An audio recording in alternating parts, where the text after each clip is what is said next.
Absolutely, absolutely. And to all unfamiliar with the game, this is Clash Royale, a real-time strategy game where two players using decks made up of 8 cards battle it out. These cards can be troops, spells, or defensive buildings. The goal is simple: destroy your opponent's towers before they destroy yours. But the strategy comes from something called elixir management. Every card costs elixir, which regenerates over time. So players must be careful, decide when to attack and when to defend. You can't just throw everything onto the battlefield at once. The best players are constantly thinking several moves ahead. But today's tournament adds another layer of strategy because players aren't just using one deck.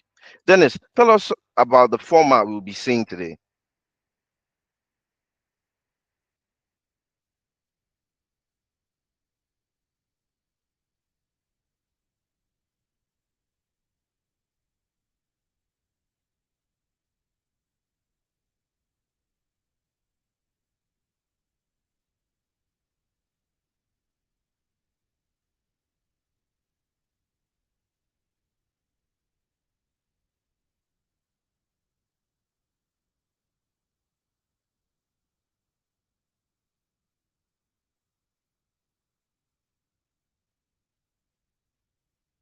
The tournament you're watching today is organized by the Iron League. The Iron League was created to build a competitive environment where skilled players can showcase their ability.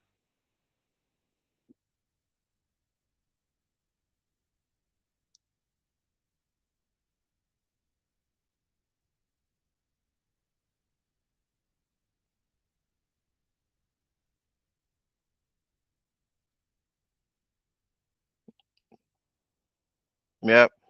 So yeah, let me go back to discussing today's match bringers, the Iron League. So the vision is to build a larger ecosystem of competitions, bigger tournaments, bigger audiences, and opportunities for players to prove themselves. And today's event, the Iron Clash, is the first major step towards that vision. Speaking of players proving themselves, we've got quite a lineup competing.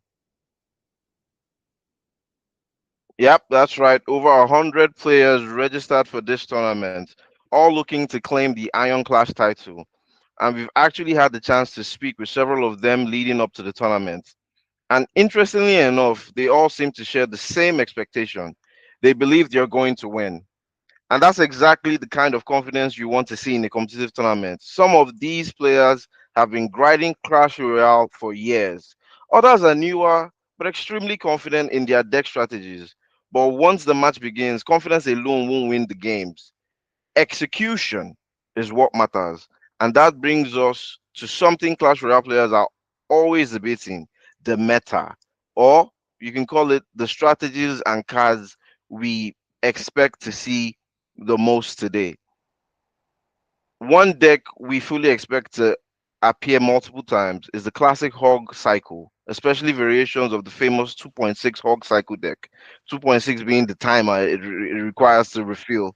The deck has been around for years and it's still incredibly effective. It's fast, it's aggressive, and designed to outcycle your opponent. Cycle decks rely on low cost cards to rotate quickly back to their main win condition.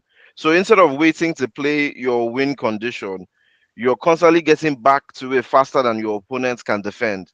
And beyond the hog cycle, we might also see the minor control decks, the graveyard pressure decks, balloon decks, and heavy beatdown strategies like golems or the electro giants. Yes. There are other things that can come into play like distraction cards and distraction decks.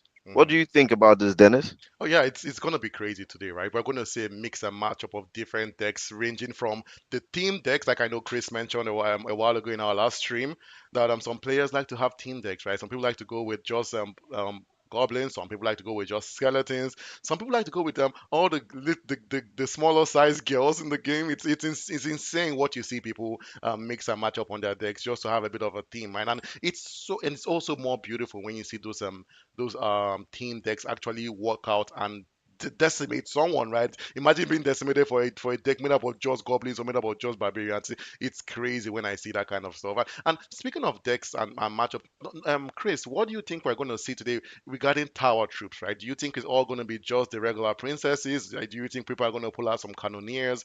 I feel it's going to be insane today.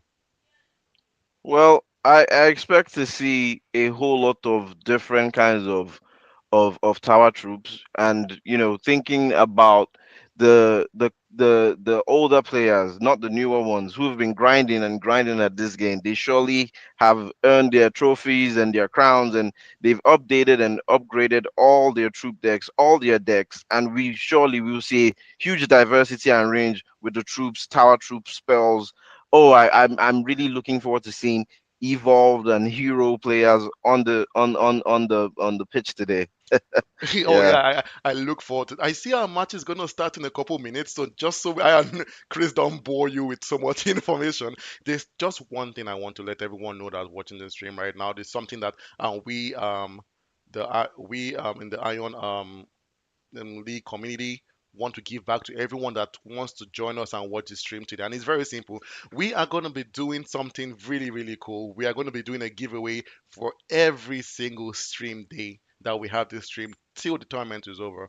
And there's just simply two rules to actually participate in this stream, to participate in this giveaway. The first is you have to be following us on Instagram, and then you have to send us a message before the end of the stream day. Now you're wondering what message is that, right? So during any part of this stream, it could be the first stream we have in the stream day or the second stream. We have two streams per day. I should have mentioned that earlier. Um, I will ask my co-host, "What's your favorite Clash Royale card for today?" And they would give me any card. It could be a Goblin Barrel, it could be a Witch, it could be a Barbarian Barrel, it could be anything really, right? But they would give me a card name. And so the first person to send us a message on our Instagram with that card name, and they have to be following us on Instagram, don't forget that. And also they have to let us know that message before the end of the stream, they would win 5,000 naira free of charge, all on us. So that's something that we're doing in the Iron League. We're trying to give back to the community that supports us so well. The Clash Royale Nigerian community has been so inviting and so welcoming to the Iron League. This is our first real tournament, and we wanted to give something back to everyone. So that's something that we know that we're going to be participating in. It's a little giveaway. So yeah, listen out for those cards that's going to be mentioned, and immediately you hear it, send us a message quickly on Instagram and remember to follow us, and then you get your 5,000 on that same day. Yeah, Chris, don't you think that's an amazing giveaway? That is. It's an amazing giveaway. So everybody, please pay attention throughout this match. Please pay attention to us, your hosts. Remember, we are Chris and Dennis, Yeah. and we will be bringing you all the commentary for this beautiful, beautiful game. Right. So our first match will be starting in a couple Yeah, just a couple seconds. minutes. Yeah, I think. I'm hearing from the team back that they are getting the match started, which it should be starting in a very few in few minutes, probably a minute or even less than a minute right now. So while we have that getting going on in the background, Chris, I have a very interesting question I wanted to ask you. It's been on the top of my head. What do you think is currently the most overrated card in Clash Royale right now? Overrated. Overrated. I would to me that's a special way you worded it. So for me, overrated is people use it a lot and it doesn't do much. Now I think I want to say fireball. I Really, the think I want to say fireball? I would have I think never I want guessed to that. say fireball. I see a lot of players using fireball a lot. They sometimes they use it in a clutch when the timer is about to go down and they don't know what else to do. Just throw a fireball. Oh, it's overrated. It's overrated. It's a short hit damage, but at the same time, if you're trying to target my tower, sure. If you're targeting my troops who are moving around, I don't really think I don't really think you'll be able to get by all the defense and HP that my troops have. My troops are well upgraded. That's why to me that's overrated. But if I want to say a ground troop, I would say one of the princes. Yeah. Yeah, to me they always come off as a little bit overrated. They charge at you with their lances, and they don't do too much. Yeah. Yeah, I feel like what you mentioned about Oh, the fireball, it's such an interesting way you worded that, right? I feel like a lot of fireball players, it's all misplaced matches, misplaced dropping really because you have to. I feel like a fireball, for you to get the most value out of a fireball, you have to hit multiple things at the same time. You shouldn't just hit just one troop. Like using a fireball to hit one troop without affecting the tower, and just a troop, especially a troop that doesn't die to a fireball. It seems like such a waste. Like dropping a fireball on a giant is just the biggest waste of elixir as far as I'm concerned. Those yes. kind of cards, you have to use them to hit multiple targets to gain value from them. Not just the poison, the arrows. Those are spell cards that have to be used with hitting multiple traps at the same time to get a lot of value from it. But yeah, Chris, thank you. That's such a interesting insight. I never guessed the fireball. Do you know what I was expecting for you to say? I was expecting you to say the Mega Knight because the truth is, online everyone complains about the Mega Knight, how the Mega Knight it's the worst card in the game. It's so difficult to deal with. But if you ask me, the Mega Knight is one of the easiest cards to deal with. I know maybe it sounds like he's a pro player, he knows what to say. I'm not that good in Clash Royale, but the Mega Knight is first of all one of the most easily distracted cards in the game. The health points of the Mega Knight is not as high as people think it is. Like a picker would easily decimate a Mega Knight on a 1v1. Like so that's something that people don't understand. And the Mega Knight, it can be dealt with perfectly by distracting. So that's something that people have to also think about. Well, when fighting a Mega Knight, don't put your wizard in front of a Mega Knight thinking your wizard is going to deal Yeah. with the Mega Knight. It's never going to happen. You want to put some Yeah. kind of distraction or a tower troop by the side, kind of to keep the Mega Knight busy while your Princess Towers, or if you have the Duchess, or you have the Cannoneer, does more damage on the Mega Knight. So that's really really something that I feel like people should always try to do instead of just saying, the Mega Knight is the worst. I honestly, I feel the Pika is a harder card to deal with than the Mega Knight, which is my opinion. Uh, So yeah. oh, well, when it comes to the Pika, a little distraction here and there gets the Pika out the way. It's a 1v1 type of troop. It can't do splash damage. It can't do area control like the Mega Knight can. Because the Mega Knight can hit multiple players, multiple troops at the same time, while our Pika has to concentrate on just the one. That's why I kind of rate the Mega Knight over the Pika, but Well, I do see where you're coming from. yeah. To, Yeah, to be honest, the picker, that's the way the picker fails, right? Because of him, he has to hit. He's a single hit troop, right? He can only hit exactly. one troop at the same time, right? So and Hmm. that kind of makes him less used. But to be honest, as much as he where he loses in splash damage, he gains in health and damage. Like, oh yeah, I just heard, I see, yeah. So he gains a lot in damage. So that's where he shines a lot. That's where he really really shines a lot for the picker. But I have a twist to this question I have Oh, for you, Chris. Instead of who is the most underrated what is the most overrated card? I'm going to ask you now, what is the most underrated card for you in Clash Royale? for me, the most underrated. That's a tough one. That's a tough one. Hmm. Hmm. I want to lean something that is more skeletal, if you know what I mean. Yeah. So it gives that's a wide range of options for me. That could be the regular skeletons. That could be a tomb, a graveyard. But I do want to say for sure it's the graveyard. Really? When the graveyard skill came out, I used to love it, but it became so easy to deal with. I feel like Supercell, the company behind Clash Royale, probably they probably nerfed that card. I think that card was originally too powerful, and then they decided, well, no, this card has to go some way somehow. Yeah, it Yeah. got nerfed, right? It got nerfed to oblivion. That is very very true because Yes. it used to be a lot better and then it just got bad. It just got bad. That and that's where the issue came from, because of the graveyard when it works beautifully. Like I remember back in the days. I sound like such an old Clash Royale player, but I remember back in the days, the graveyard was always paired with a free spell, and that was it. There was almost no counter to that combination. That was I would say that this was around like 7 years ago. There was almost no counter to that combination. It was the graveyard. You would drop like a wizard or a witch to defend your that graveyard spell, and a free spell is dropped on your troops. And guess what? It's done. It's over. That tower is down, and It's decimated. it's decimated really. And that was it. Then I know there were different iterations of that combination. Some people use the graveyard and the freeze. Some people use the graveyard and the poison. I personally prefer the graveyard and the freeze more. The poison was good, but like if you had if someone had an executioner, they wouldn't die to a poison, right? So that it wouldn't really help you as well. But it was still a good combination for people who knew how to use it very, very well.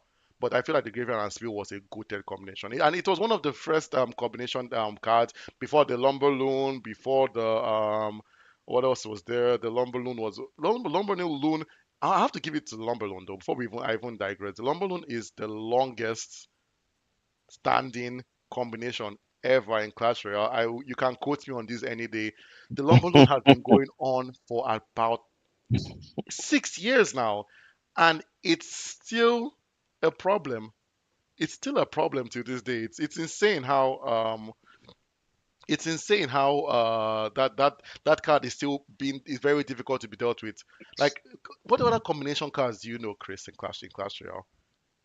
Oh, there are tons, there are tons. And the combination for me doesn't really have to be particularly certain cards. It could easily just be a mixture of a kind of troop and a kind of spell. Like any spell that can restrict, be it an ice spell, be it vines, uh, great. And then you need something that can charge.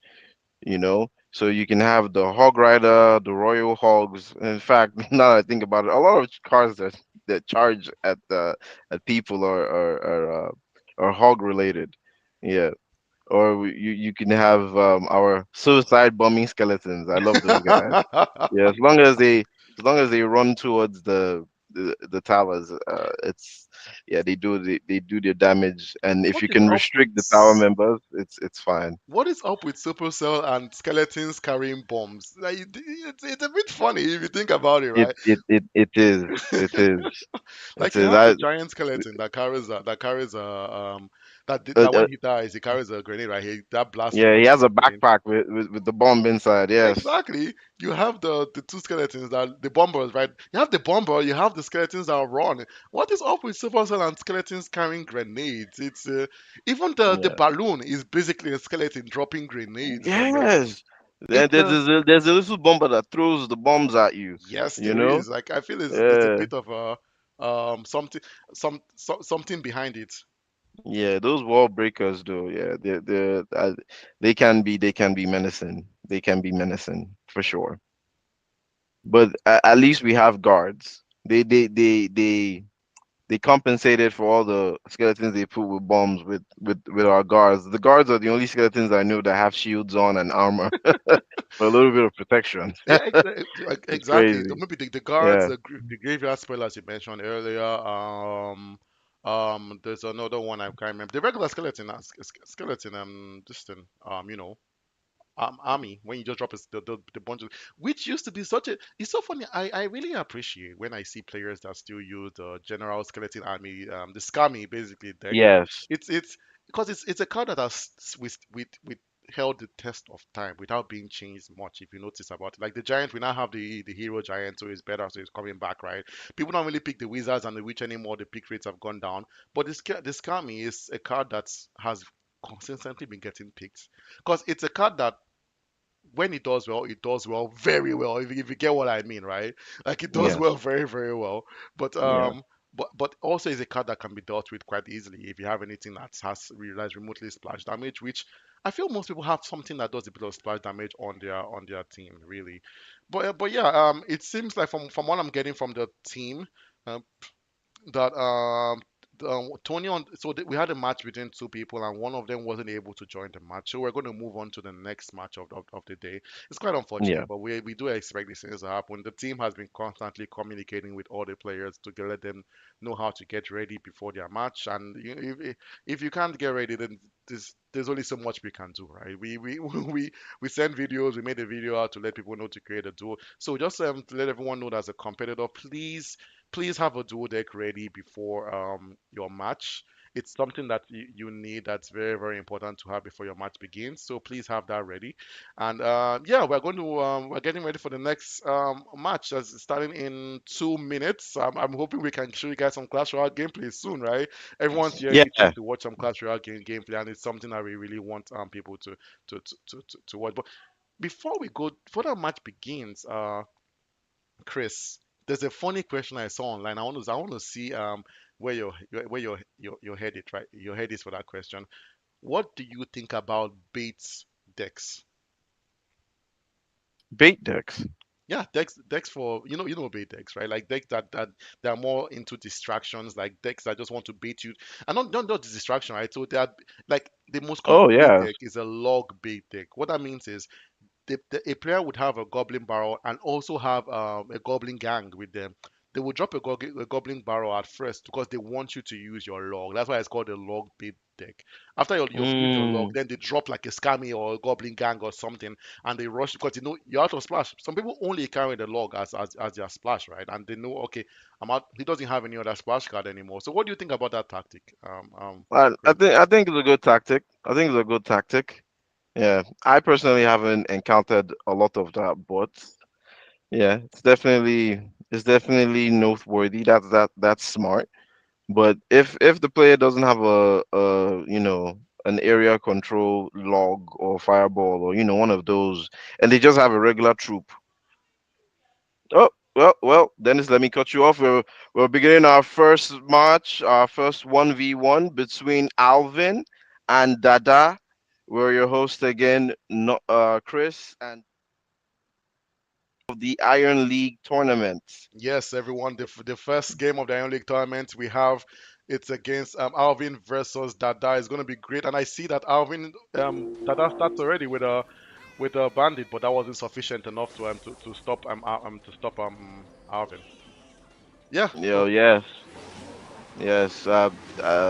Alvin comes along with his Pika, but that's easily dealt with by the minion horde. He does throw a poison, and the minions are still going strong. Yeah, Yeah.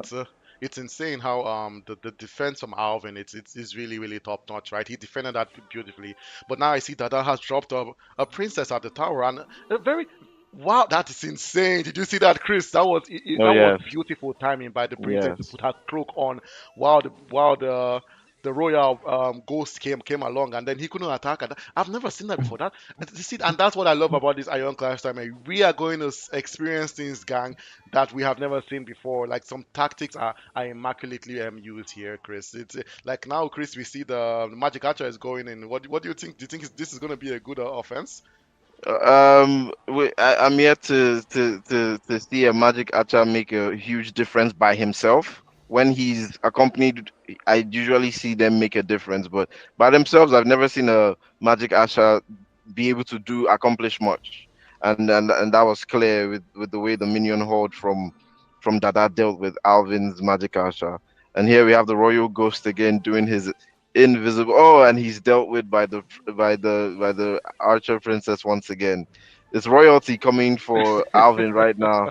What do you think about this, Dennis? Oh yeah, it's all royalty, right? Like you see the princess, you see the knights. It's all it's like what we mentioned earlier before when we were just chatting, right? Talking about how people Yes. have team decks. It's kind of like a team deck, but not really because you see the goblins, and goblins are definitely not royalty by any means possible. But yeah, I see Hmm. Alvin is doing some damage right now to Dada's tower, right? And I see the well played from Dada right now. I don't know if he's trying to say he's accepting defeat, or he's just saying that was a good tactic. I doubt if he's accepting defeat. Not in a tournament like this, people would accept defeat, right? He's gonna push on to the end. Now we have the Magic Archer and the Pika from Alvin going down.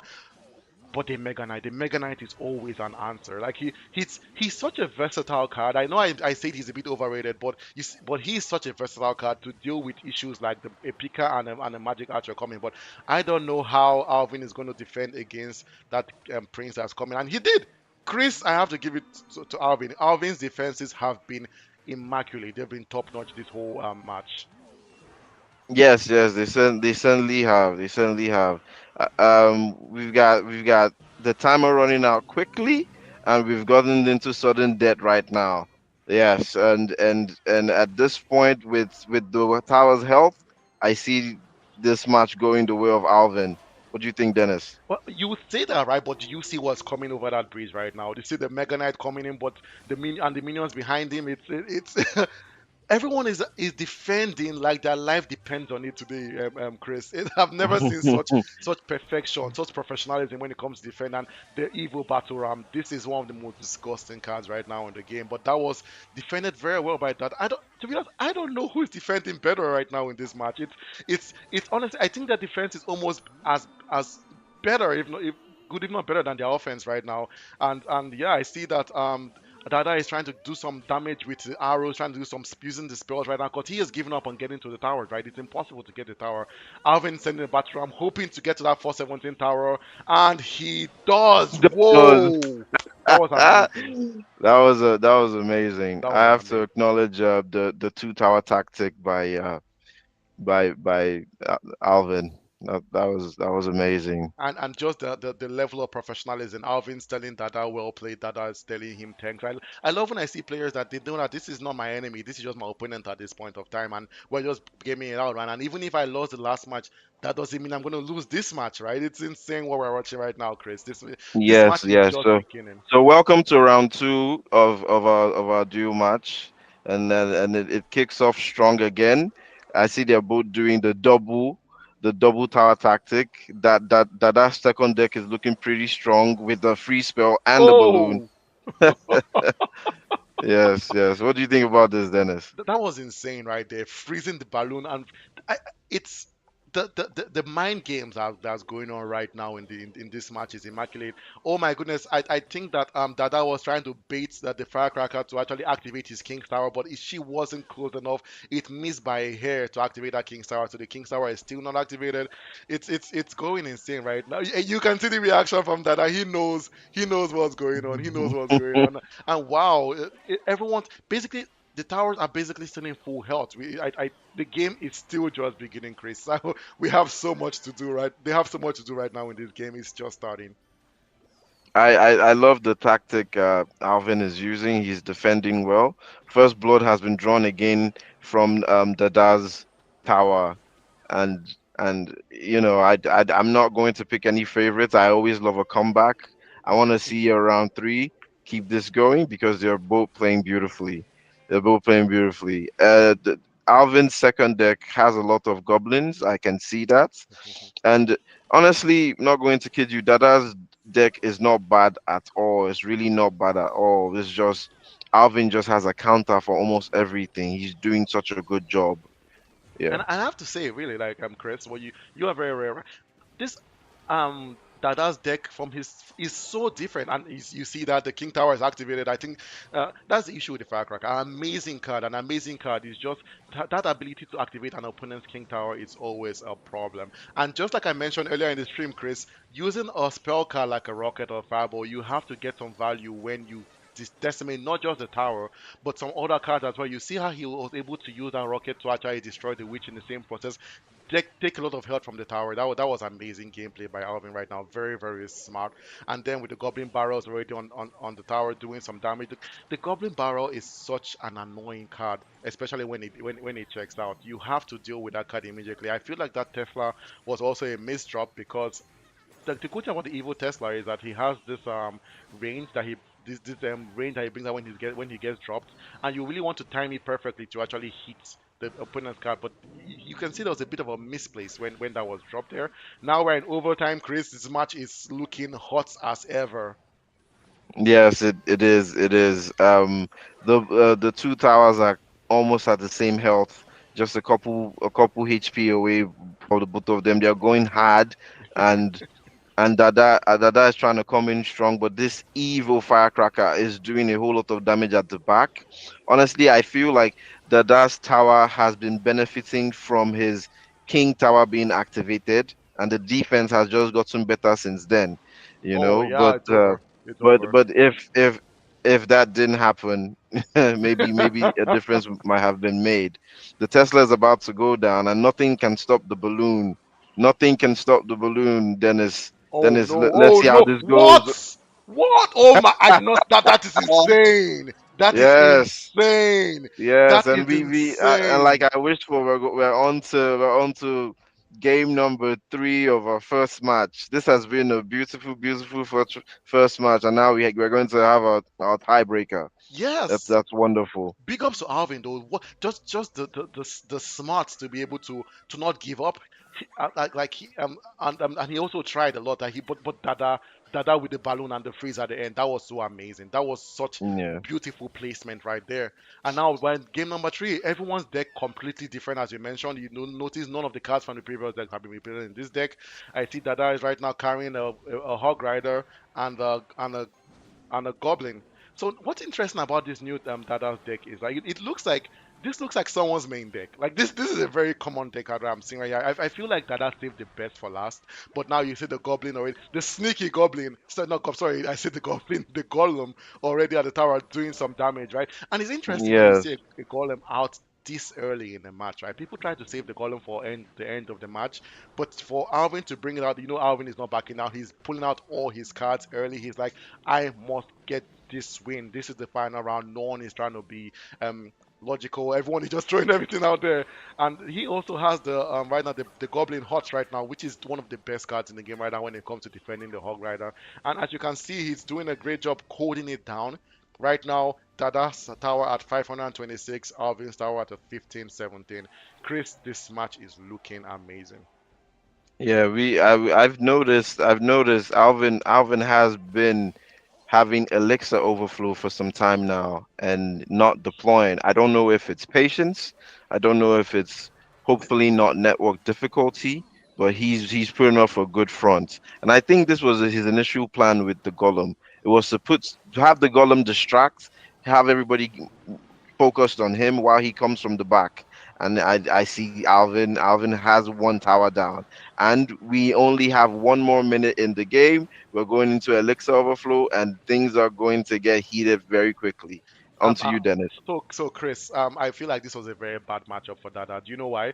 So Alvin has a golem and Dada has no building cards right now, which is such a bad combination, right? His former two decks had building cards, but this deck has no building cards. So there's literally no way for him to deal with the golem. I think he's given up.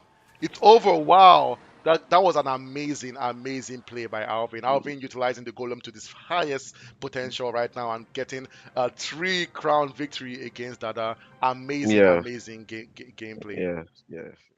Props to you, Alvin, for being our first victor. That was beautiful gameplay, like my host Dennis says. And you've gotten, if we count all the rounds, he has 5 crowns to his belt, and Dada has I one think one. 1 crown. Yeah, yeah, But yeah. but Oh, my honestly, bad. Alvin has 4 crowns. Yes, yeah.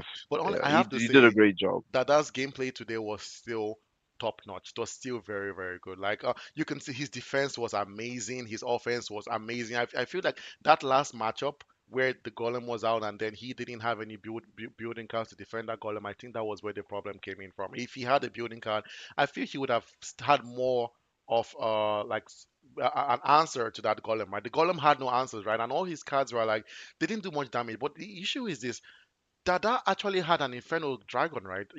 But it still wasn't enough to stop the Golem. The Golem is such a difficult card to deal with, especially when you have no building cards. Don't you think so, Chris? Definitely, definitely. But this shouldn't be a bad representation of Dada's strategies. He put up a great efforts, and we will see him again. This is just his first match of this current stage, and he has other matches, and hopefully if those ones pay off, we'll see him again in the future. He did a great job. I hope he takes this as a good lesson. Have certain things in all your decks and keep everybody on keep your opponents on their toes throughout all the rounds. I probably didn't think he expected to. Sometimes people build these decks not knowing that they will actually end up in a round three, and and it's possible too that maybe he doesn't have as upgraded points on some of his other cards, and that's why he didn't have a lot of builders. Not a lot of people spend money on on buildings. To be fair, they have one or two, and they expect those to be what they'll utilize throughout the rest of their gameplay. But yeah, like I said, this is a good lesson for him, and honestly, it was a good game. It was a good game. Hope to see him again. Hope to see both of them again. They did a good job. Lovely play by Alvin. Lovely play by Dada. Yeah, and I have to say, big ups to Alvin as well, being the first person on our stream to actually win a match and to win a match so beautifully. That's something that we really love to see this level of gameplay from these players in the Iron League. And as I mentioned earlier, also in our webinars, we have players from all around different levels of Clash Royale. We have the pro players, we have the casual players. I'm hoping for some upsets today, right? This was clearly two professional pro players battling out right now, and that was an amazing gameplay. But and guess what, guys? We have more Clash Royale coming up in about 2 minutes. I from the team from at the back, I hear that the two players are already ready. They're itching to get at each other right now, trying to prove to everyone else that they are also as good as the last match. And I'm sure it's going to be amazing matches like this throughout the whole stream day. We have 9 matches for you. 2 have gone by, so we have 7 matches left. So don't get away, okay? Matches are still coming up. I know everyone that's watching the stream right now probably has someone that they want to watch their match. You want to represent for them. You want to help them out. So stay, watch our stream. They're gonna be here very very soon, and then you'll be able to see some great gameplay just as this. So Chris, a quick question about the matchup with Alvin and Dada, especially that final match, right? I feel that's the issue with Clash Royale, right? Sometimes your deck just doesn't work against your opponent's deck, and there's nothing you can do about it. And that's why we always tell people have an answer to every win condition that comes up in Clash Royale, right? I feel like Yeah. everybody in every deck you have, it doesn't matter what how you play, you should have a building. You should always have a building, even if it's a barbarian hot, as no one carries anymore. You should also have that with you because a building is very, very helpful when you have games, cards like the Golem or cards like a Giant or cards like a Picker coming towards you or a Balloon, right? You need something to answer to those cards, right? So yeah, Yes. yeah. So we're about to hop into a new game. It's gonna be very very interesting. Trust me, this is a match that you don't want to miss. It's gonna really shake shake everyone's hearts right now. Oh yeah. So Chris, Yeah. that was awesome. Before the match starts, I just wanted to highlight my favorite thing about the Alvin and Dada match. It was the interaction between the Archer Queen and The Royal Ghost, the right? the Yeah. royal ghosts. Oh, when they were both invisible, not knowing who was where and what was what. That was a very funny interaction. That That was that blew my was mind. that was that was that was one of the that was one of the most interesting things I've ever seen. I've never seen that in a match, and I was locked in at that stage. I've Oh, never that seen was that before. yeah, That blew my mind. I did not see that. I didn't expect that. Like I have never seen that. First of all, do you know why I knew that that was amazing? So when you press the actual queen's ability, she yeah, doesn't immediately cloak herself, right? There's a bit of a lag, a bit of a delay. So for yeah, Dada to have that perfect timing to do that, while Alvin also had the Royal Ghost out to defend, beautiful, yeah, beautiful. The Royal yeah. Ghost was like, wait. She was just here, right? Where did Did she she go? just do my thing? Did she just do what I'm known for? Yes, He was yes, freaked out for a little bit. He was like, yes. "Wait, do I go invisible? I don't know what to do." That was a beautiful interaction. I need to go back and watch that game again. All right, all Yeah, right. So it was yeah, it was beautiful to watch really, and I see yeah we're getting ready for the next match. It's going to begin yeah, in a couple of seconds. It's one of the matches that I really have been looking forward to in this tournament, and I really want to see how these two battle it out. Where so in about like maybe say a minute or less, the match would begin. But before we go on, there, just remind everyone we are doing a giveaway today. You have to remember at any point in this stream, I will ask my co-host Chris here, what's been your favorite card today? And he would give me a card. It could be any card. It could be the Witch. It could be the Berserker. It could be the Rune Giant. He could say any card he wants to say, even if that card is not really his favorite card for today. As long as you can actually send us a message on our Instagram letting us know the card he mentioned, and you have to be following us on Instagram, and it has to be during our stream. So you can't it can happen today and you tell us the card tomorrow. It's already too late, right? If you let us know that card, immediately your 5K is for you. We're gonna send that to you immediately. Okay. So everyone listen, watch out. It's definitely coming. So yeah. yeah, it's gonna be And don't mix it up. Don't mix it up with me asking him his favorite card, because I might just do that to throw you off. If I ask him his favorite card and he answers me, that's not the answer. That's just me having fun. Sorry about that, but I like throwing people off. Why Yeah, not, right? Exactly. I yeah. have to ask him, okay? If he asks me, I'm just gonna. Guess what? I might just I might just say a card that's not even in Clash Royale, right? I might just say a card from Brawl Stars, right? It's just going to be some very funny stuff there. So yeah, Funny interaction. Yeah, oh, true. yeah, Yeah, it's gonna be very interesting. So yeah, moving on. I have a couple while they get the decks the match ready while on our players Clash get Royale. ready. Yeah, Yeah, exactly. I'm just going to chat about some other things. Let's go back to the bait cards. Before we know we that where we dropped off, right? About the log baits. yeah. It's something. It's a card that that's a deck that I find very interesting. But I feel it's a very high risk, high reward kind of deck because you're relying that your opponent only has one splash damage deck, and which is the log, right? So if you drop a Goblin Barrel and your opponent responds with the log, and then you drop like a Scammy just at the bridge, rushing towards the opponent, nothing tells you your opponent doesn't have arrows. Nothing tells you your opponent doesn't have a wizard. Nothing tells you anything really. You're basically it's a gamble. If you ask me, you're basically going all in. That I believe that this opponent doesn't have anything to do with my skeleton army or with my goblin gang. And if they do, your deck doesn't work anymore. Well, the good thing about the bait decks is most times they're usually low elixir decks, so it's not like you're dropping like a Mega Knight and then you're dropping a Royal Giant on the bridge and you're putting all in, and then if your opponent responds to that, then you're just at zero elixir and you just have to watch your towers go down, right? So so that's a very interesting this thing, a very interesting deck that I see being used right now in the Clash Royale meta. So Chris, quick question.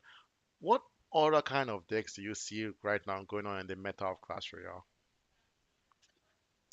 Well, it- for me, the truth is, past couple of weeks, I've been on a different kind of game mode than the regular trophy road. I've been on merge tactics, so I've been Oh, seeing a whole lot of random decks.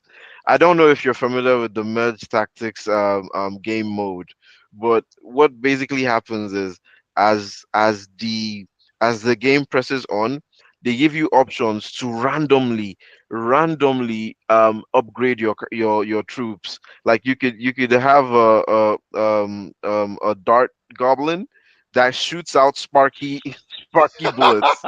It's insane, and he shoots it fast, just going.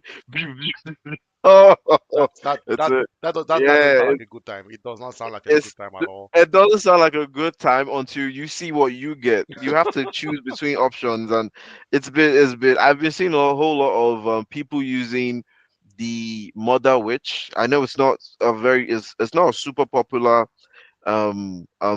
card, but I've seen a lot of people use the Mother Witch because in that game mode, your witch or your night witch will get super upgraded, and you'll start throwing more troops at you. You get overwhelmed by the amount of people coming at you. But they're usually low health troops, so Oh, a Mother Witch was always good for defense and offense because as soon as she hits one, that sends them right back as hogs towards the incoming offense. it's so And funny how speaking of the mother witch, sorry for cutting you off, Chris. It's just yeah, that no problem. it's I find it very funny that the answer to a witch is her mom. It's a mother witch, right? It's a mom, It's her yo. mom, right? It's the funniest thing, right? Because the Wonder Yeah, Witch, I feel like the Wonder Witch is a very underutilized card because of it's one of those. I don't like cards where they're a gamble. The Wonder Witch I feel is one of the biggest gamble cards in Clash Royale. Why I say that is when it works very well. But when it doesn't work, it's the worst card you can have in your deck. Like think about it this way: you're playing against someone that's carrying a Scammy, carrying a Witch, carrying a Graveyard Spell, carrying a Goblin Gang, the modern witch is the best card to have then because you're just gonna have hogs running around the whole field the whole day, sending in hogs, right? Just transforming everyone into a hog is the funniest thing to see, right? And the opponent can't do nothing about it because those hogs have a lot of health points. They don't die so easily, right? And I noticed a lot of yeah, people pair the mother witch with the hogs. That's a very funny pair that I notice it happens a lot. I don't know if because of she turns people to hogs, so you want to add your own hogs there to confuse the people. I don't get why that happens, but it's something that I notice people always pair with the mother witch, right? But it's that she's also one of the cards that I have to say that she's a big gamble. Another card that I say it's a very very big gamble card. Believe this or not, I feel a very very big gamble card is is this an Inferno Dragon and a Sparky. I feel like a Sparky is probably the biggest gamble card. But yeah, Chris, I'm going to ask you, what do you think about that? um before I jump on that, I just wanted to announce that the second match has The good match. gotten a the yeah yeah our second game of today yeah has gotten a winner unexpectedly. We had a match between Timmy Duarte and Captain Levi, and due to unforeseen circumstances, the win has gone to Captain Levi. Yes, yes. Dennis, can you highlight what comes next for our good friend Mr. Timmy Duarte? I see that Mr. Timmy Duarte wasn't able to join the match, which Yes. is really really sad about that. I feel it's very very sad, but it's going to count as a loss. So we have always encouraged players. We made a video. We had a lot of we've been sending email. We've been spamming people. You have to get yourself ready before this tournament begins, right? You have to build your dual deck. You have to make sure you have good internet connection. I'm not exactly sure what happened in his scenario. It's a bit different because I see that he was actually in the clan and he was able to join the match, but I see that he had an issue with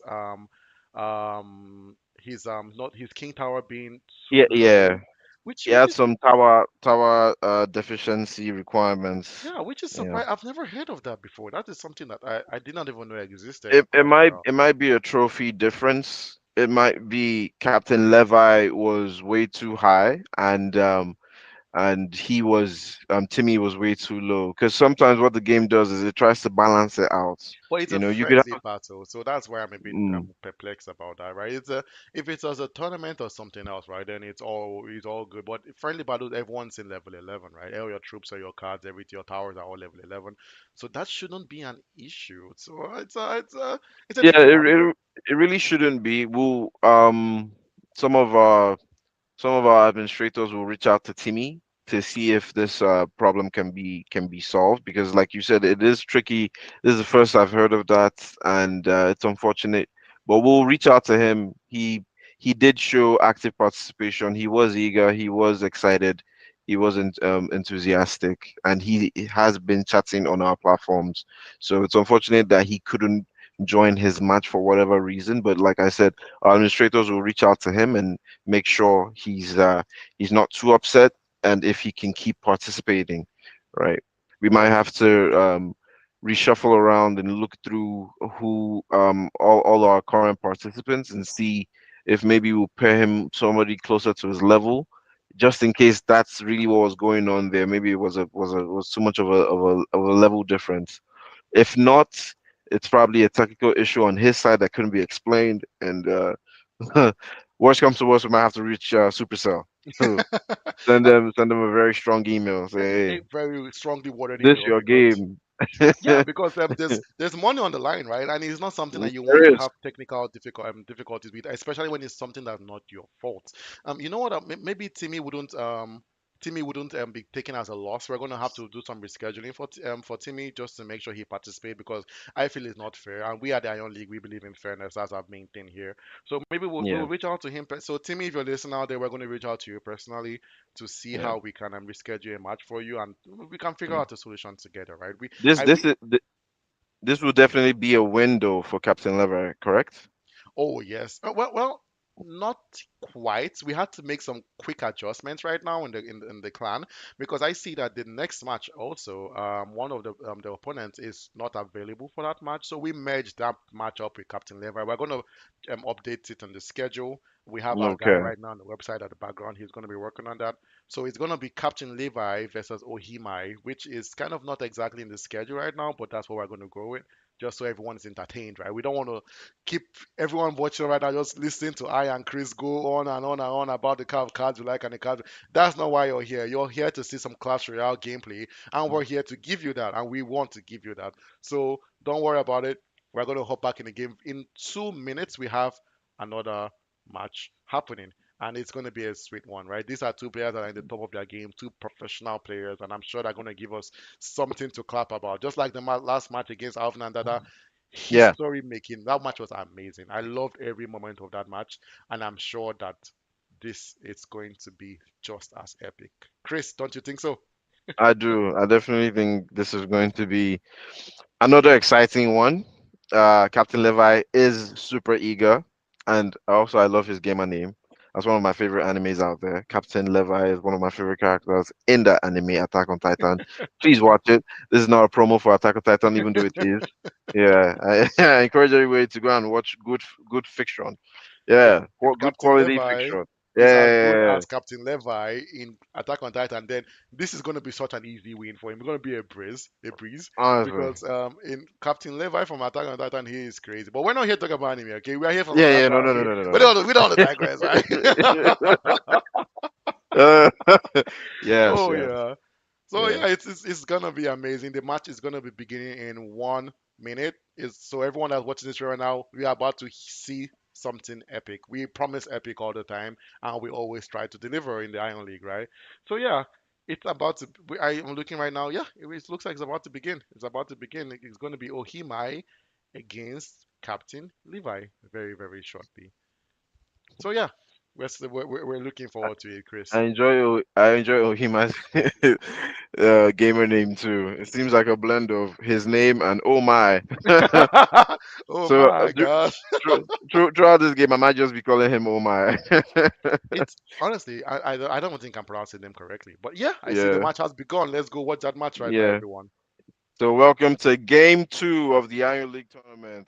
We have Captain Levi and Ohimai. Yeah, Yes. so it's gonna be Oh my, awesome, oh Chris. my. It's gonna Yeah. be awesome, Chris. Here we have Captain Levi in the blue here, and we have Ohima in the red. Captain Levi sends out a greeting, if you ask me, right? He's professional, Yeah. right? He's letting him know that it doesn't matter what happens in this game, we're still gonna love each other. We're still gonna be best friends, and it's starting with both of them sending troops from two different sides of the arena, which is very interesting to see. I don't think that was planned, or he might drop in the Mega Knight already. He's not here for any games. He's not here for any jokes. And then Captain Eva responding with the Goblin Stein. The Goblin Stein, an amazing, one of the best, if not the best, champion card right now in the game. But wow, the Mega Knight and the Valkyrie dealt with that beautifully. That this is not looking really, really good for Captain Levi, which is against what we kind of said earlier in the stream. It is looking like that Mega Knight might do something, but he doesn't. He doesn't. This is amazing defense by Captain Levi, Chris. This is awesome defense. It is. It is. I didn't think he would be able to maneuver the way he did, but he certainly used Stein perfectly well. He had mortar, he had the cannon, he had things to distract. He's using. Would you call that a bait meta? Honestly, I would call this a distraction meta because Yeah. he has so many cards, two building cards to distract right now, which is awesome, right? Normally, I always encourage people to have at least one, but he's carrying two. What that statement means is he's trying to tell you, you will not touch my tower. It doesn't matter what you do, my tower will stay away from you. But and Captain Levi with the emotes right now, he's such a fun guy. I'm loving watching his match right I'm now. I'm I'm loving their interaction too. It's always a show of confidence when you're able to drop emotes in the middle of a heated battle. And emotes that Exactly. make sense too. That We means you have have the time time. to look around and say, "Oh, this is the one I want."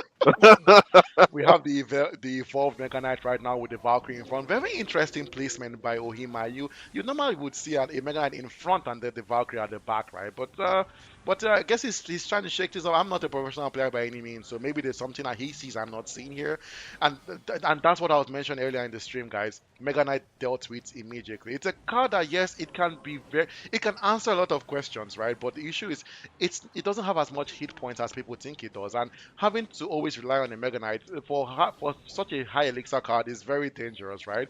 But as you see here, Captain Levi doing some chip damage. Like I'm sure no one has noticed how much damage he's done on Uhimai's tower right now. But you can see Uhimai is down to 592, and Captain Levi is still at 2,000 and 2,226. Chris, this is looking really, really good for Captain Levi. He's It decimating. it it certainly has been because of the mortar. It's been a very handy distraction and offense at the same time. And here he goes now, and he's shooting goblins out from the mortar.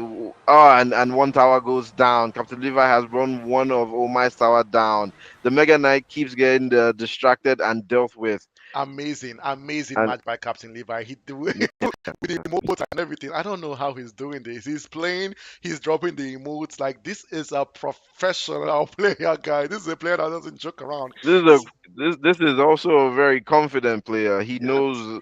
Let's see if they will both be patient. Nope. Captain Levi goes straight with the little fire spirit. fire Yeah. spirit. Trying to get the Yeah. you see the issue with the fire spirit, right? It's something that you have to deal with. Some people see that as it's just a fire spirit, he's gonna die immediately. You have to respond because that's how people win matches, right? By chipping it out and chipping it out. And just like we were talking about like a few minutes, Chris, the mother The witch is Mother out. Witch. Yes. She's here right now, guys. But I don't think this is the best deck for her, really. Like if you, like most of the cards here you see here are cards that don't have a lot of low health points right now, so she might not shine as much as you might want her to shine in this deck. But whoa, she's shining. I am very wrong. She is shining. She is definitely shining. All the Mother Witch needs some time is somebody in front of her.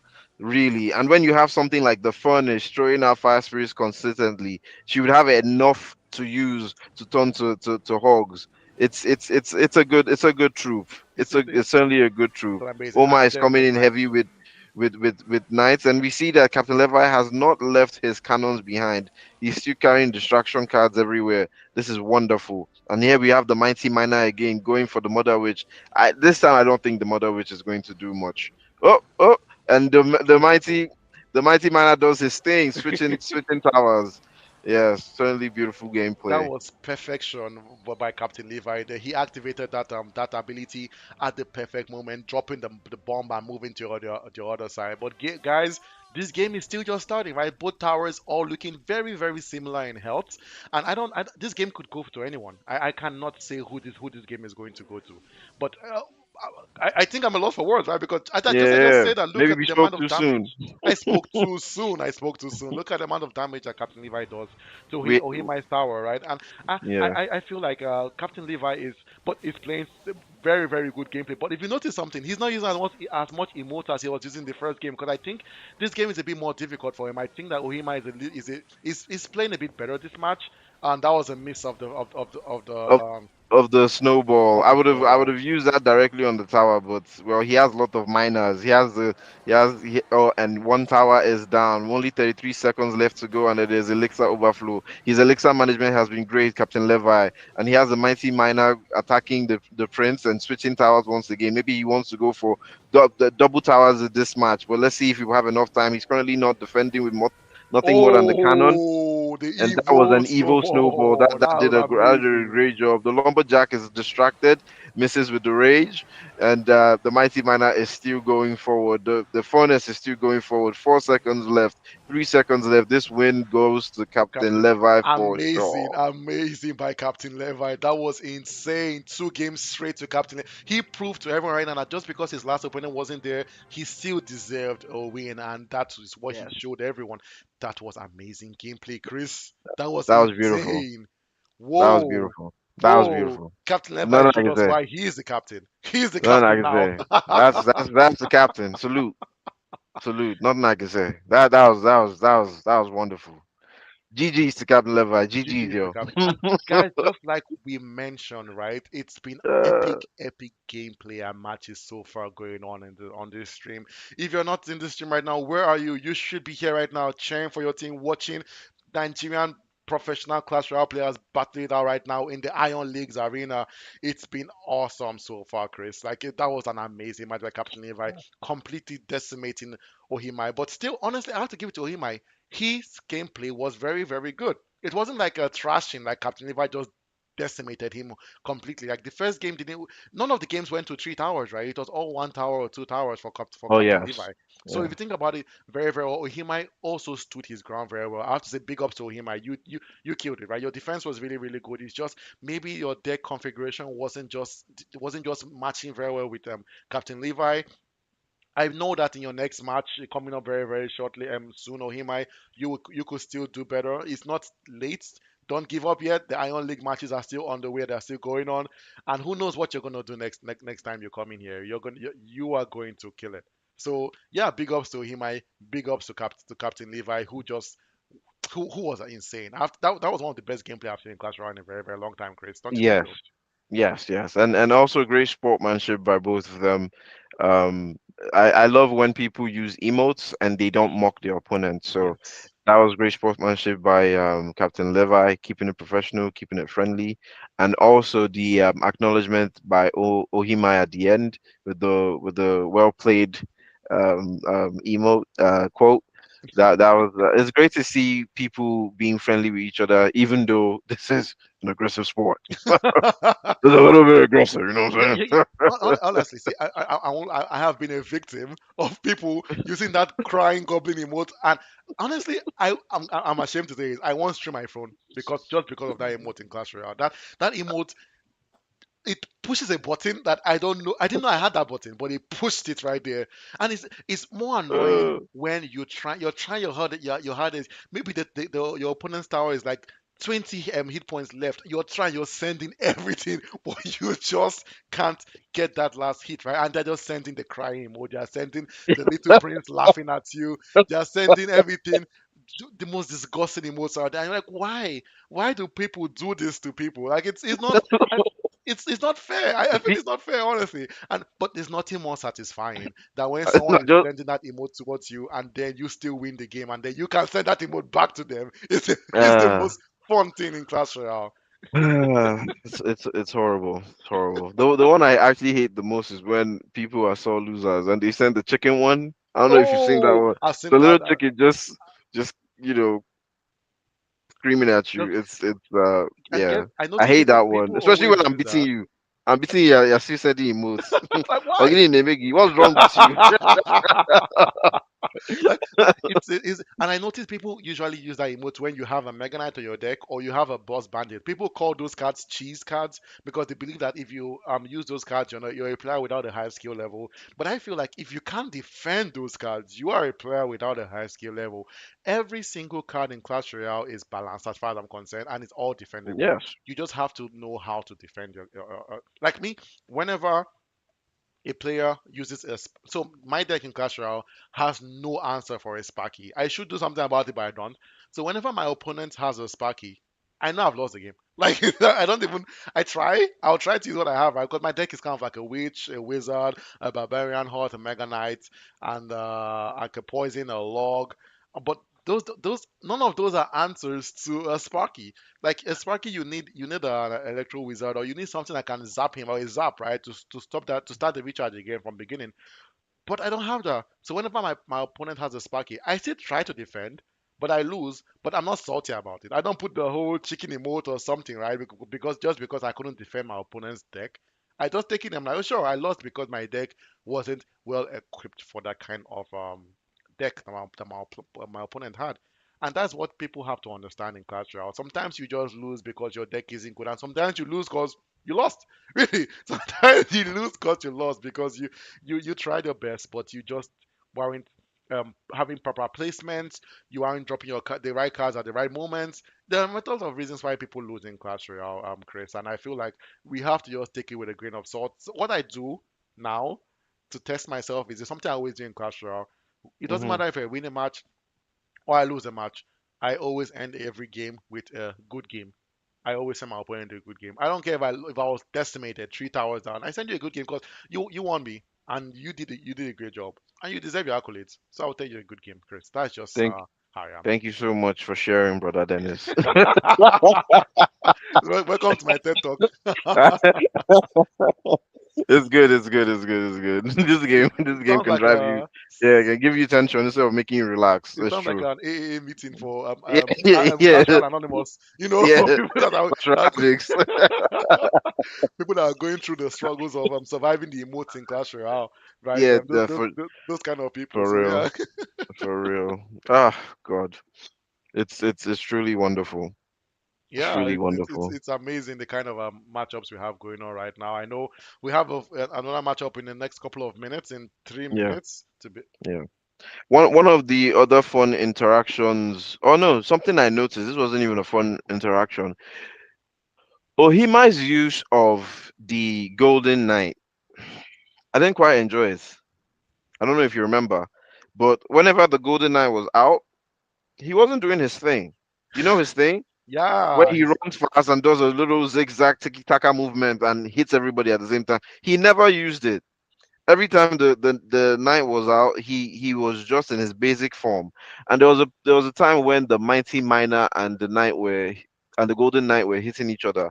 I truly wanted to see if I truly wanted to see if they could who would come out on top, because those are two heroes I've been very interested in seeing how they would face each other, because I know the Golden Knight hits at maybe twice or three times the hit rate of the regular knights, oh and he yes, has more damage at the same time, so he's faster and with more damage, while the mighty miner walks just like an yeah. inferno dragon.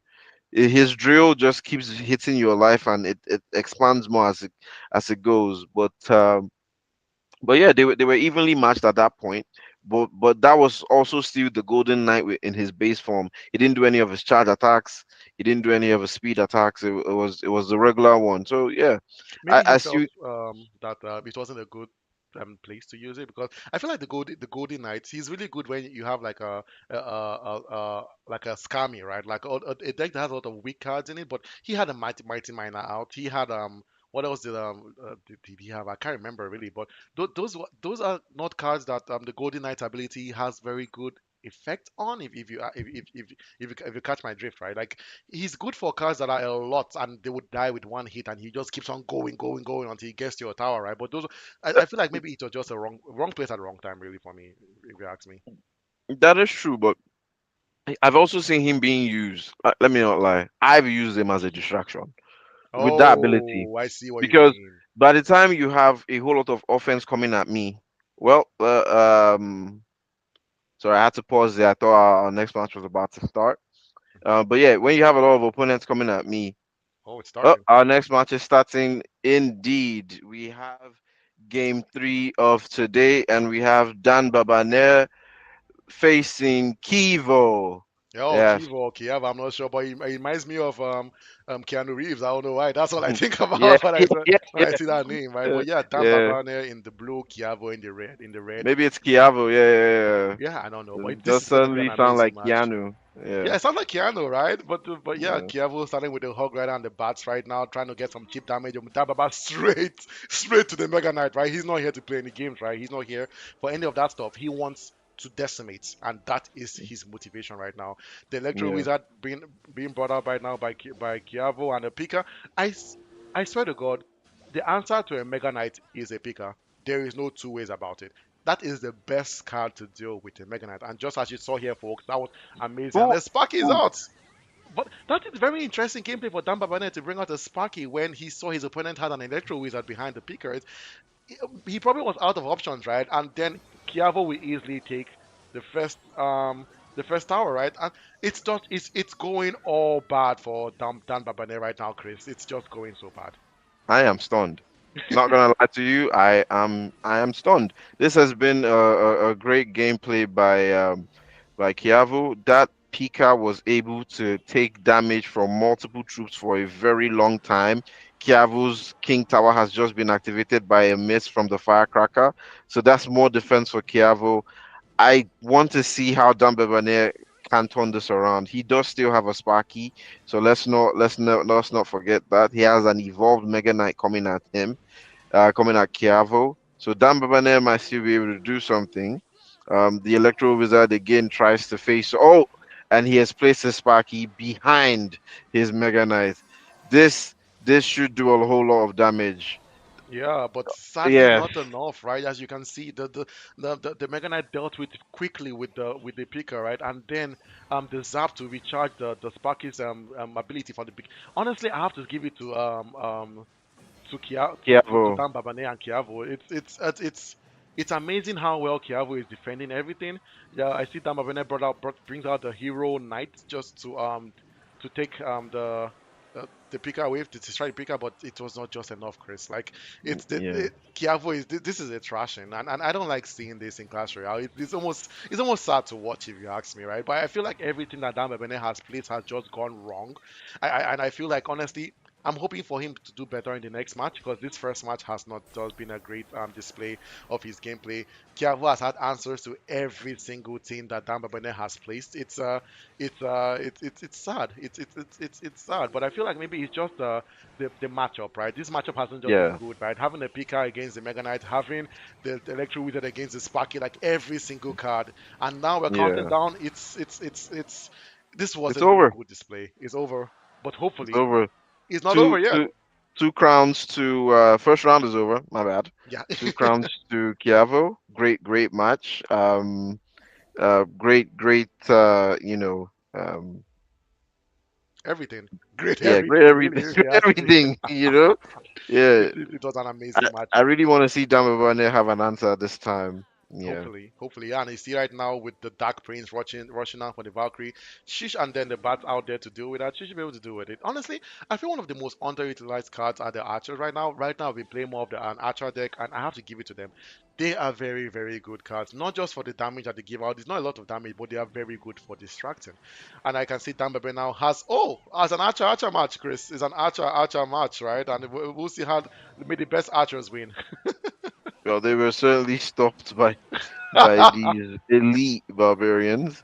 And there goes our hogs. And Chiavo is coming in full frontal with our prince and barbarians. The prince does make it through, but and the dark Ooh. prince is going on the other tower. This is the two Oh, tower offense fronts by Chiavo. very, very smart gameplay by He's Cable. doing a lot of damage on the other tower with the dark prince. The dark prince hasn't been stopped yet, and that has taken two-thirds of that tower's health already.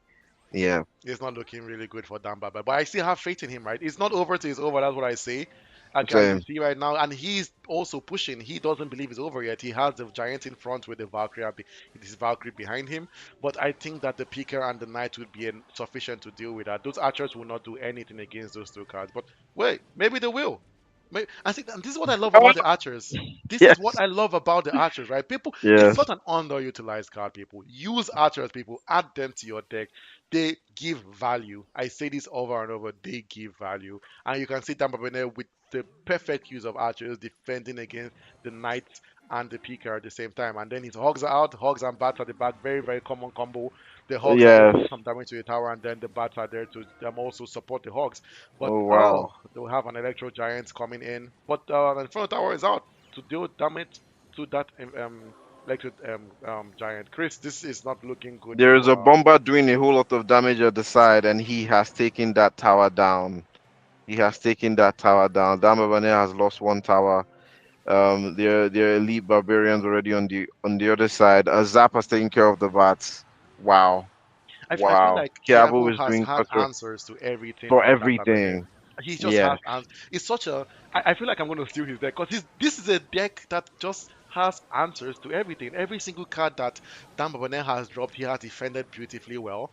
And we're down now to just almost 10 seconds left in this game. The mini Pika. Almost, Yeah. almost took out Ataro. Yeah. Like if oh wow, it's a good game. It's over.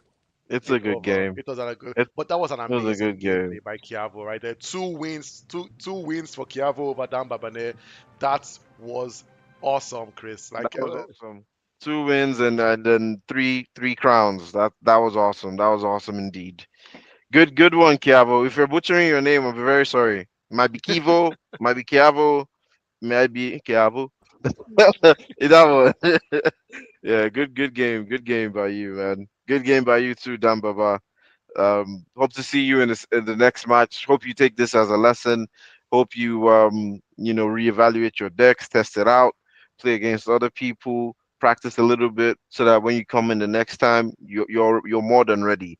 You did have a solid deck. It just wasn't paired right with Kiavo's deck. Kiavo just actually, had all the answers for everything you wanted. You had heavy hitters. You had the Mega Knight. You had the Sparky. You had things that should decimate your opponent normally. You just didn't have. I feel like you just didn't have anything to help your Sparky out. I know you put your Mega Knight because you thought that would be enough, but yeah, you needed more. You needed more. If I were to use your deck, I feel like I would start the Sparky out defending close to your King Tower, because if any zap was going to happen to that Sparky and it was close to your King Tower, it might activate your King. I've seen people use that before, especially when the answer is the Electro Wizard. If he zaps, he might zap your King Tower at the same time. If you use a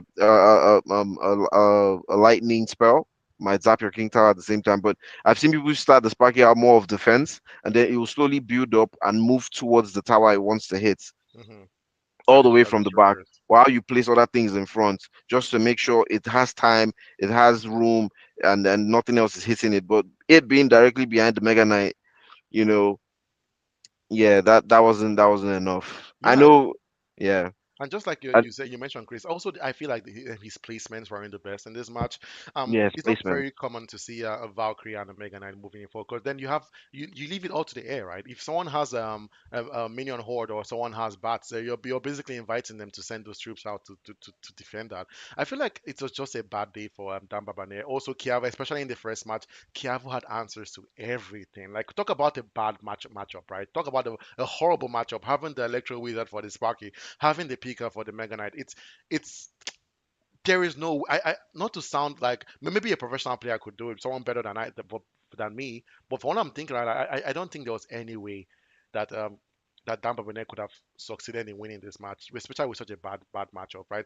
I feel like on Yeah. a different day against a different opponent, Damba Bene would have shined because to be honest, his gameplay was really really good. He had very good tactics. His placements also were very very good. Sometimes it's just that Kiavo just kept on having answers to all his cards, and that's what kind of made him lose at this point in time. But as I keep on saying, It's not over yet for Dan Babanere. It's not over yet.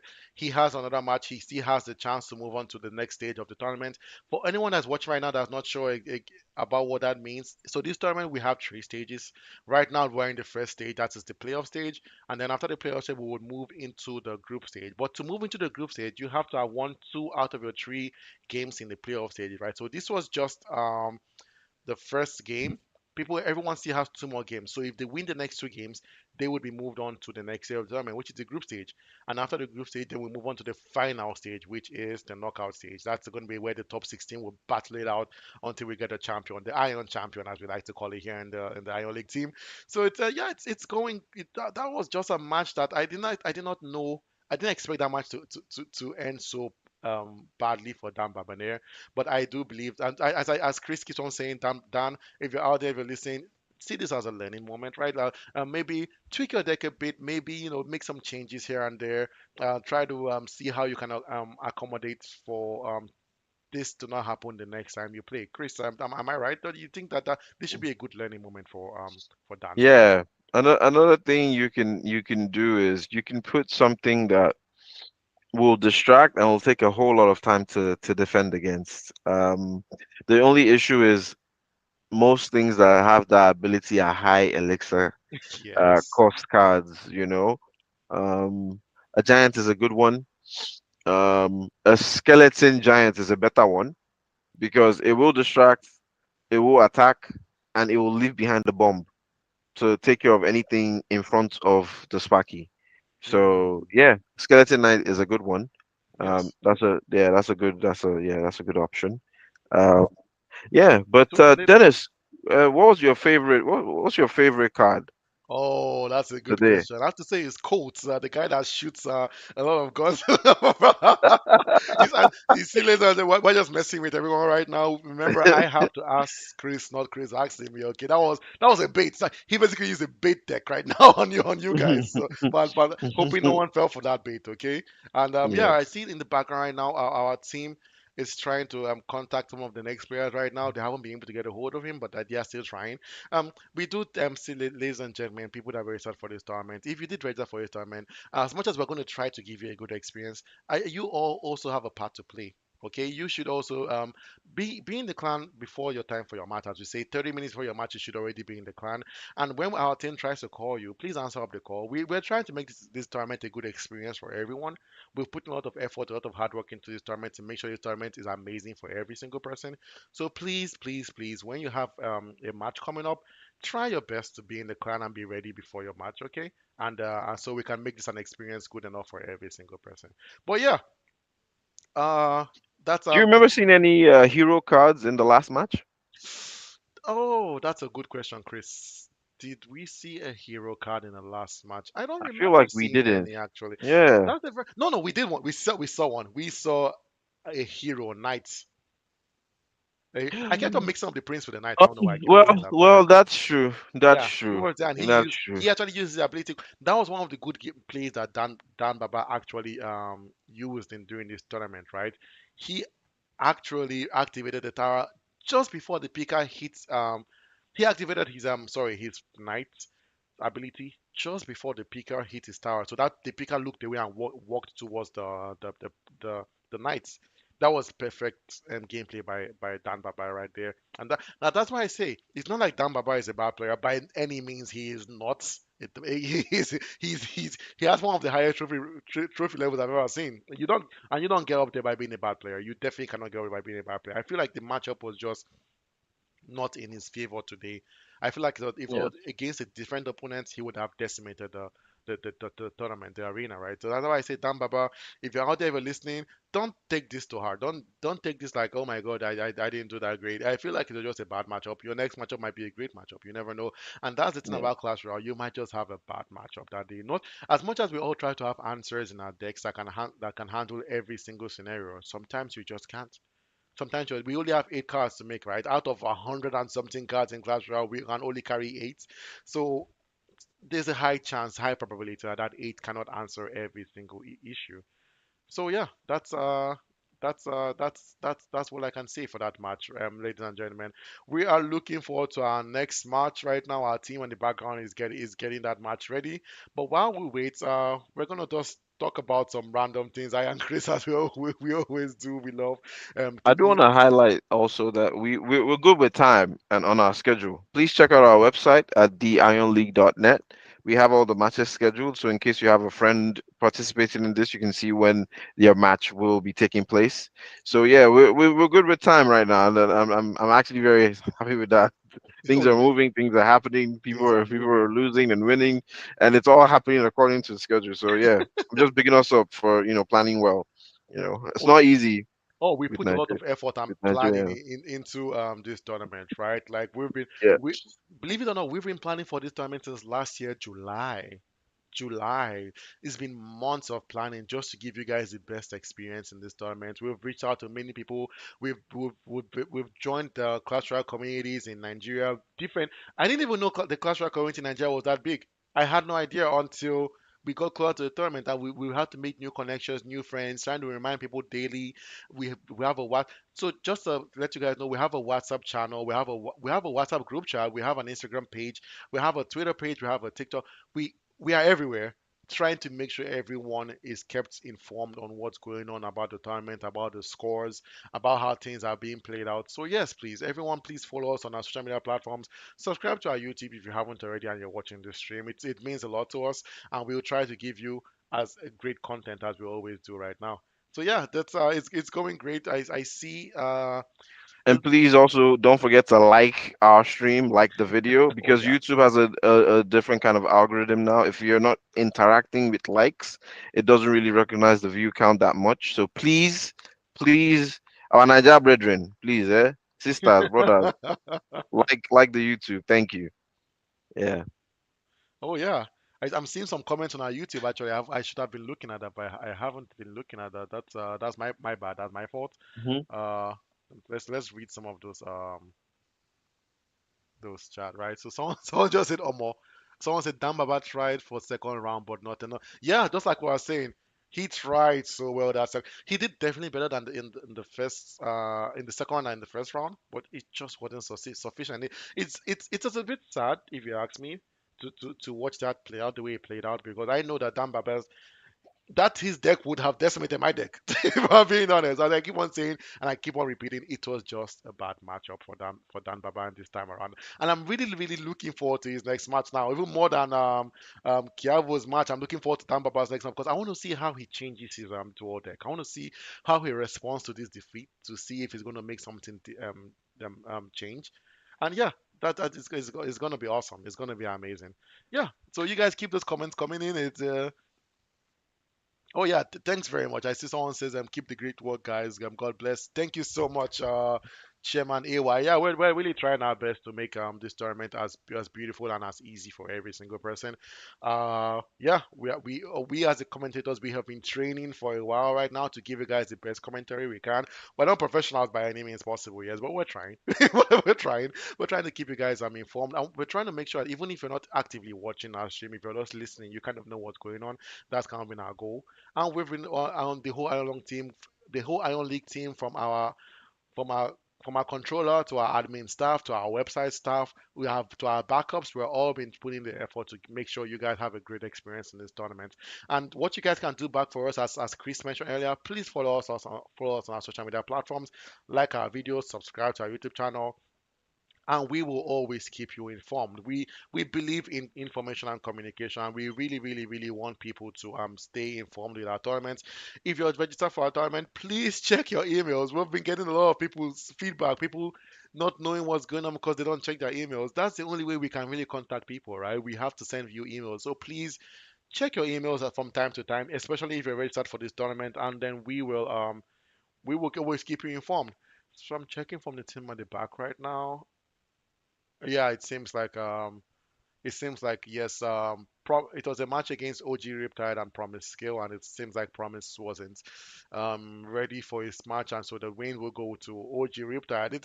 I really dislike having to grant a win by forfeiture, right? By someone not be by a no show. It's one of the worst ways to win, and I'm going to tell you why it's one of the worst ways to win. So as much as you win a match because of your opponent wasn't there, you don't get any crowns for this win, right? You get the points for winning, but you get no crowns because you didn't get any crowns, right? What that means is on the leaderboards, you would be if you and someone else have the same points, but that person played a match and actually won, they have higher crowns than you do, so it doesn't reflect very well.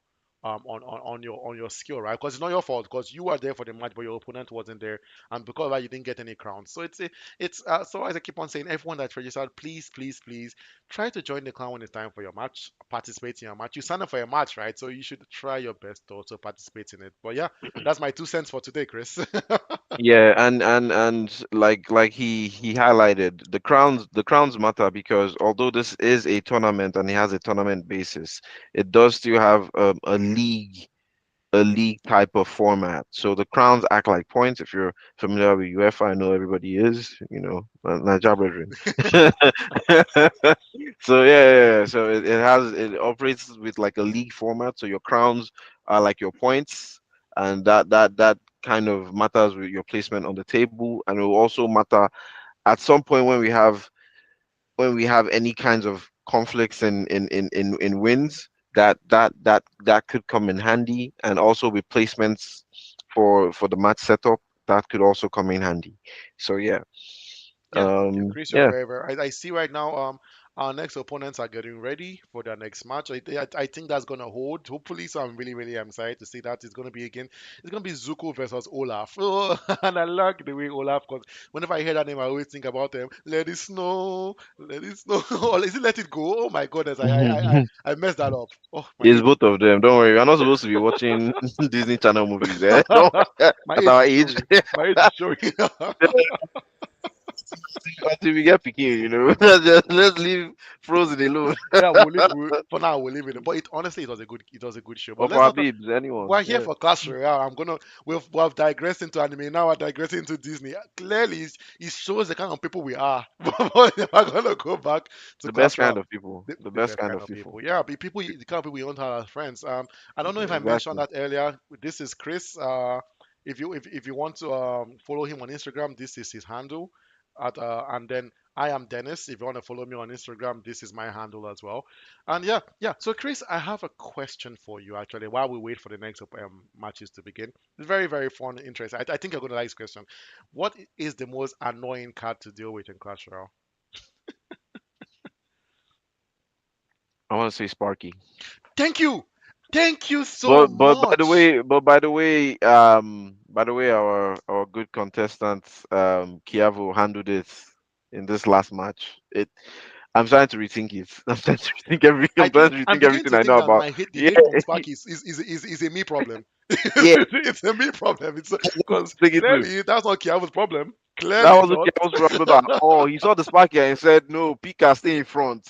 Was a Sparky to a god? Hmm. What's Thank the you. Sparky to a god? Oops, A metal sorry, Chris. I have armored to god. cut you off a second. Someone just asked if we're live only on YouTube. No, we are actually live on Twitch as well. You can follow us on Twitch at the Iron League I think with two E's on Twitch. So just go on Twitch, search for the Iron League, you will find us. We are currently live on Twitch as well. So if you prefer to use Twitch, you can use Twitch. We're sadly not live on TikTok or any other social media platforms. But guess what? Clips from this stream will all be posted on our YouTube. Trust me, you guys are going to get a lot of clips from this stream on our YouTube pages. We try to keep our page very busy. Our social media content creator Chiwendu does an amazing job there. So and she keeps us. Shout out to Chiwendu. She keeps our Chiwendu, as we call her, when. honestly, shout out to the whole Ion League team. Really, I don't want to. Yeah, No, I'm going to call names. Shout out to Helen. She's doing a great job right now. She's contacting everyone that's meant to play. Shout out to April. She's our controller right now. She's making sure the teams run smoothly on the clan. Shout out to Terrence. He's been working on our website. He's the backbone of the web of our website, basically making sure everything's updated on the website. Shout out to Chris, my co-host here with me. He's so far he's been killing it, guys. Don't you think so? His commentary has been amazing today. Shout out to Kingsley. He's gonna be my co-host in the next stream today. So remember, we have another stream today. This is not the only stream today. We're gonna have a break for like an hour and 30 minutes or 2 hours, and then we're back again. And you're gonna see myself and Kingsley. He's gonna be there. He's another fine boy, just like Chris. If you guys are here for the He's fine fine now boys, though. he's He's fine also now. there. He's fine now. Yeah. Shout out to Emmanuel also as well. He's also in the background, always helping us out with the website and with all that stuff. I don't think I missed anyone. Chris. I think that's everyone right now on our roster. And also shout out to my friend Praise. He's really been helping You you in the missed you background as missed one well. person. Who's that? Yourself, man. Shout out Oh, to you. oh yeah. Big up Big Man D. Dennis. Yeah. Oh yeah, yeah, yeah, yeah. It's been That awesome. sounded crazy. I, Big man. Never say that again on stream. never, They might never. flag they might flag this video just because Just of what because I of just that. said.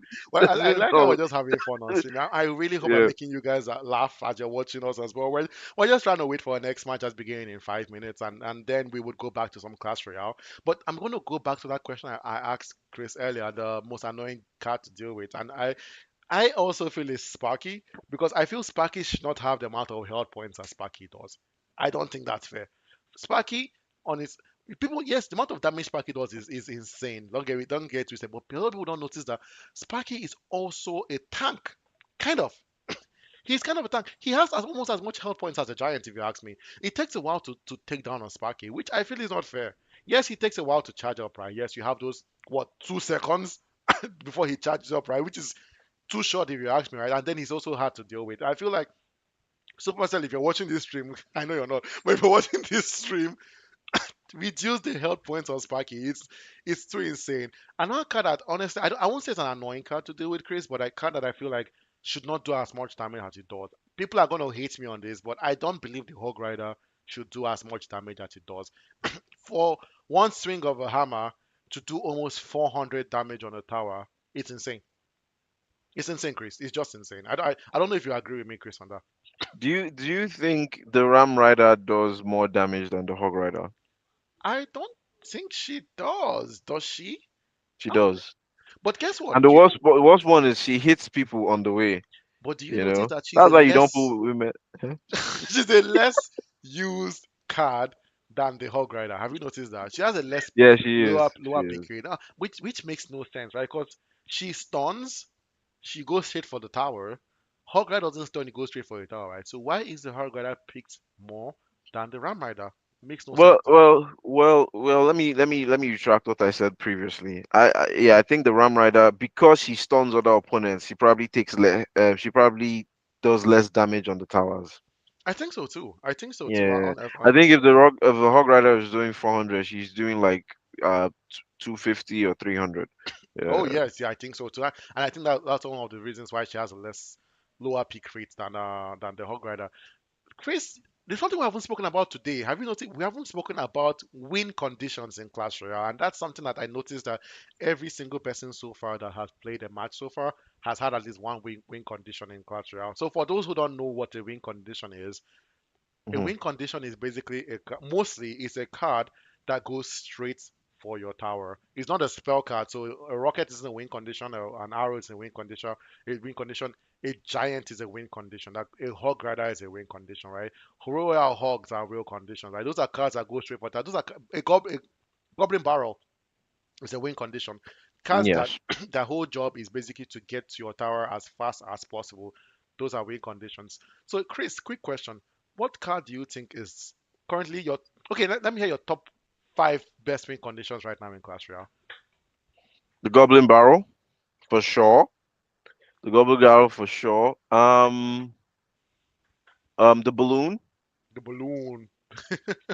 Oh The yeah, balloon. He can get distracted, but the he's damage usually, output of a balloon is yeah. insane. It's It's it's insane. insane. And A balloon getting and to your he tower is almost as bad as a giant skeleton getting to your tower, in my opinion. In my opinion. uh, yes. Thinking about another win. Top five. Top five is hard though. Okay, maybe I'll take your top two. Really, top five is hard. Really, that was a difficult question to throw at you without any prior talk about it, right? But yeah, Mm-mm-mm. if you But yeah, that would be my top two. Um, Honorable mention. He's not really a win condition, but if you place him in the right place, he is a he win feels condition. like a magic archer. Oh, and the Yeah. hero magic archer is Oh, insane. I forgot my real favorite. The golden My archer, real right? favorite, the princess. see you see the princess. You see the Yeah, princess. There's something what I really love about the princess really is not about even her being able to hit an opponent's tower from the other side of the screen, not of the of the arena. screen. What I really love about the princess is she makes people play before they are ready to play. Because you have to react to a princess, right? Let's say you're like Yeah, you're waiting for your elixir to get back to 10, you've played the card, you don't want to play right now, you're waiting for that to get there. If your opponent drops a princess, you have to just do something about it. And I see the yeah. match is about to begin. I said, wow, look at me go to In the begin. beginning. Yeah. In the beginning, I'm telling you, it's about to begin. I say, yeah, it's going to be an interesting match against Zuko versus Olaf. I see Yeah. Zuko is already in the clan. I'm not sure if Olaf is there. Because game number four Olaf is went there. to OG Riptide with Promise Love Skill not being able to show up. This next match will be our game Number number five. five. Yeah, Yes. yeah, we're Yeah. already at game five, people. We're already halfway through the stream. It's going great. And just have I have one more quick question for Chris. What right now is your favorite card in Clash Royale? Acha Queen. All right, let's move on quickly. Yeah. He said it. The He's not friend. going to say it Yeah, again. So yeah, yeah, you yeah, know, yeah, yeah. Let's yeah, distract. It's yeah, yeah, happened. yeah, yeah, Yeah, yeah. yeah, yeah, yeah. Segue. Do you know how to spell segue? That The was random. fun. The That random. was fun. That was fun. That was a good one. That was a good question. But now I'm going to retrace my steps a bit. Now I know I let you answer what you think is the most annoying card right now to deal with in Clash Royale. I want to answer what my my top two most annoying cards are. What I hate when I see my opponent has this card. My number one is still the Sparky. I know Kiavo dealt with that very well, and I'm ashamed to still say Sparky after watching his match. He makes me look like I should be able to deal with that, but I just can't. My second card that no one is going to agree with me with this. I do not like when my opponent has a bowler. I do not like it. The bowler card is a card that should not have as much health points as it does. It takes a while to Yes. destroy, and then that the pushback from the rock it rolls on the ground. It's so stressful to deal with. It's really really stressful to deal with. I find him a lot easier to deal with than a Sparky, but I always have a bad. I always waste elixir trying to deal with a bowler. Yeah, so I see. Yeah, the I don't match know is getting why. ready. Yeah, it's getting ready, but I just wanted to say when you said I find it difficult dealing with Ebola, I thought, I was thinking of, Ebola, Ebola. yeah, that was a tough time. You people might be young. My age is showing again, but yeah. That was a tough. That was a tough, but Well, that was a very funny time in Nigerian well, history. I'm telling you, it just came and went. Just came It and just went. came my way. It was a very funny. But But yeah, yeah, just definitely hate the Ebola. Yeah. and yeah, the bowler card is very. I find it difficult to deal with. I always end up Yeah. using more elixir than I should, and I end up having been in a negative elixir balance whenever that happens. And let me give you guys what I mean by a negative elixir balance. So I feel when I play Clash Royale, I always try to make sure that when I'm defending against my opponent, I don't spend more elixir defending than they spend attacking me. What does that mean? If my opponent drops a Dart Goblin, which costs 3 elixir, I don't want to Hmm. use a wizard to defend that because that costs me 5 elixir to drop against a 3 elixir offense, right? And that puts me in Hmm. a negative elixir spot. Especially with someone like myself, I use a heavy deck. My elixir average is 4.5. That's a that's a deck that you don't want to drop cards carelessly.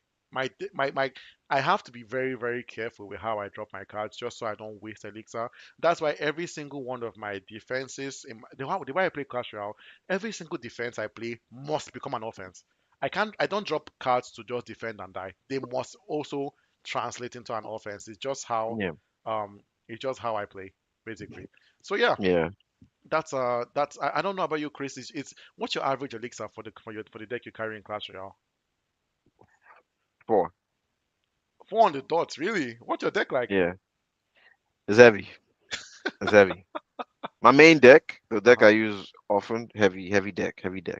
I have small elixir troops here and there, but the heavy ones are heavy, like 9. Oh, like you carry 3 musketeers? Ah, yeah, You don't carry. Wait, for real, you do? I do. that is one of the, if not, I think the only card that has a lower pick rate than the Three Musketeers is. Oh, I have to cut myself up. The next match Yep. has Yep. begun, everyone. Game number 5 has begun. We have Zuko versus Olaf. Yeah, We start everyone. in 5 seconds. Yeah, this is Zuko going to in be the a very entertaining match. Hopefully, it's it's it's it's it's competitive for both people. Yeah, yeah, show you Zuko guys in the something to blue. spectate. Yeah. Zuko in the blue and Olaf in the red is gonna be amazing. I really love the tower skin on on Zuko's towers. The mash of the golden and the cement and the purple is really really nice tower skin. And even Olaf, right? These two people came here to show their style, not just their gameplay, right? With two players with beautiful tower skins, right? And then we see Yeah, Zuko. Zuko. Yeah. Sorry. And yeah, feel Sorry, I free was to keep gonna. going. Yeah, I was gonna say Zuko's coming in with a heavy skeleton army and his Mega Knight, your favorite card. Chris, I'm going to tell you something very, very funny right now. Do you notice that every single match we've had today, someone has carried a Mega Knight? That to show how Yes, much of a pick rate this card actually has. It has so much value. Like you almost cannot go wrong with the Mega Knight, and that's why everyone keeps on saying it's the most low skill card to use. Yes, I won't lie, it's not as high skill level as a Tornado, right? But it still requires some amount of sense. You don't want to just drop a Mega Knight anywhere really. If not, you would just, because it's still a very, it's an expensive card. It's 7 elixir, right? You don't want to drop a 7 elixir card anywhere. It's a, as much as it's a low skill card, it's still at a very expensive card that you don't still want to just drop willy nilly. And yeah, we see the match is still on the way. Zuko really really good defense. He's starting off with a witch right now, but Olaf dropping a poison spell. I love having a poison spell dealing with a witch and a tower at the same time. Beautiful, beautiful display right now by Olaf. And then the the Rocket Girl. Can't remember her name for I'm. some odd reason. Doing some Yeah. damage at the Yeah, back. the The Firecracker. firecracker. But The as Firecracker. as as I wanted to highlight that Olaf has taken no damage whatsoever, so he's shown better defense than Zuko. But yeah, he's also had a better offense. I also want to point out that I've seen several times now Zuko has been in an elixir overflow without dropping any card. So I think there might be something wrong with his network. Oh no! I think Yeah, folks, I this is think this not is a the bad network yeah, this is connectivity. not the first time. Yeah, this is not the first time I've Oh seen no! him having an overflow and not responding. So maybe it's carelessness, but yeah, the match Oh, goes to Olaf. I I don't know hate what I was hate to going see on. this. I feel, Yeah, and Zuko one of my favorite characters in all of from fan fiction, right? And it's yeah. really really sad to see to see when a player is having network connectivity issues. I really hope in game two his connection gets better because I'm sure that he wouldn't let the Dark Prince and all those cards just charge towards your tower because you're thinking, right? That definitely doesn't happen. And now we can see Zuko already on an elixir overflow, but yeah, he has played a skeleton balloon. So yeah, maybe he's back. Maybe his connection is back again. I hope so Yeah. for his sake. Oh, I truly hope so. You know. Yeah. Yeah, he's letting that tower deal with those minor skeletons at the side. Olaf has gotten first blood again. He's dropped some royal guards, and yeah, Yeah, Dennis. I see the royal recruits being dropped. It's a card that I don't use because I feel it's a very difficult card to get value from. But when people use it professionally and perfectly, just like how Zuko just used it right now, it does massive damage. You can see Zuko is not backing down, right? You can tell he's not happy from the last match, him losing He's network really not happy. connectivity, and he's back, right? He's decimating. You look at the tower, got Olaf down to 640, and Zuko basically at full health.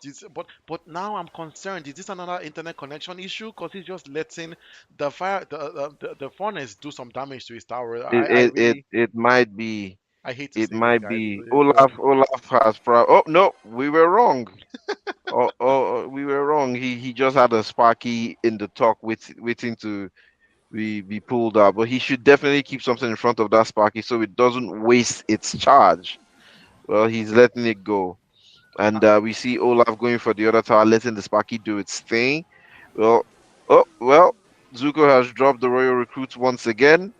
Dennis, what do you think? Oh yeah, this the evil royal recruit, very very disgusting card to deal with, and you can see why it did some damage. But well, I feel like I've been proven wrong every single part of the stream today, right? When I say a card is difficult to deal with, it gets dealt with so easy. I think the problem is my skill issue really, because these players here are dealing with these cards like they dropped a skeleton card on them. They're dealing with them beautifully, and you see, and did you guys notice something right now? How the skeleton balloon dropped and destroyed the furnace. This is something I recently found out. I didn't know that when the skeleton balloon pops, it does some damage. I didn't know this, right? But it's insane to see that happen. And then you see the spark. I don't know if that was a planned placement by Zuko to drop the sparky at the other end to go towards the other side, because now he has nothing to defend that tower. That tower is definitely going down with the electro giant doing some damage there, and then the furnace coming. I don't know how Zuko is going to defend this. It's not looking good for Zuko right now. Dropping the royal recruits at the edge there. I don't see how that would play out right now, because the giant is still there doing some damage on that tower, right? It's not looking good for Zuko, guys. And for a player that started such a good game this second match, it's not looking like it's going. We have 10 seconds on the clock left. Zuko is trying, he's pushing, trying to get a bit of damage. I'm hoping he drops a fireball out, because I see he has a fireball card here. Will he drop it? He doesn't. He does He not. doesn't. He doesn't. That's No, that was a insane. good game. That was a good game. Olaf did his thing and kept Zuko frozen in the first match, in the first round, and in the second round, well, it was Yeah, a I was fair about game. to mention that Olaf with the ice and Zuko with the fire. I think ice won fire right now Yeah, in this match. That was a and beautiful display. his connection being frozen also. Yeah, yeah, I'm looking at the chat on our Instagram. Someone is saying Zuko has embarrassed Holy Zap clan. No, let's not say that, right? I strongly believe Zuko was having some internet connectivity issues during this match, because that's not how we expect people to play. Because I'm sure that, because like look at that first match, right?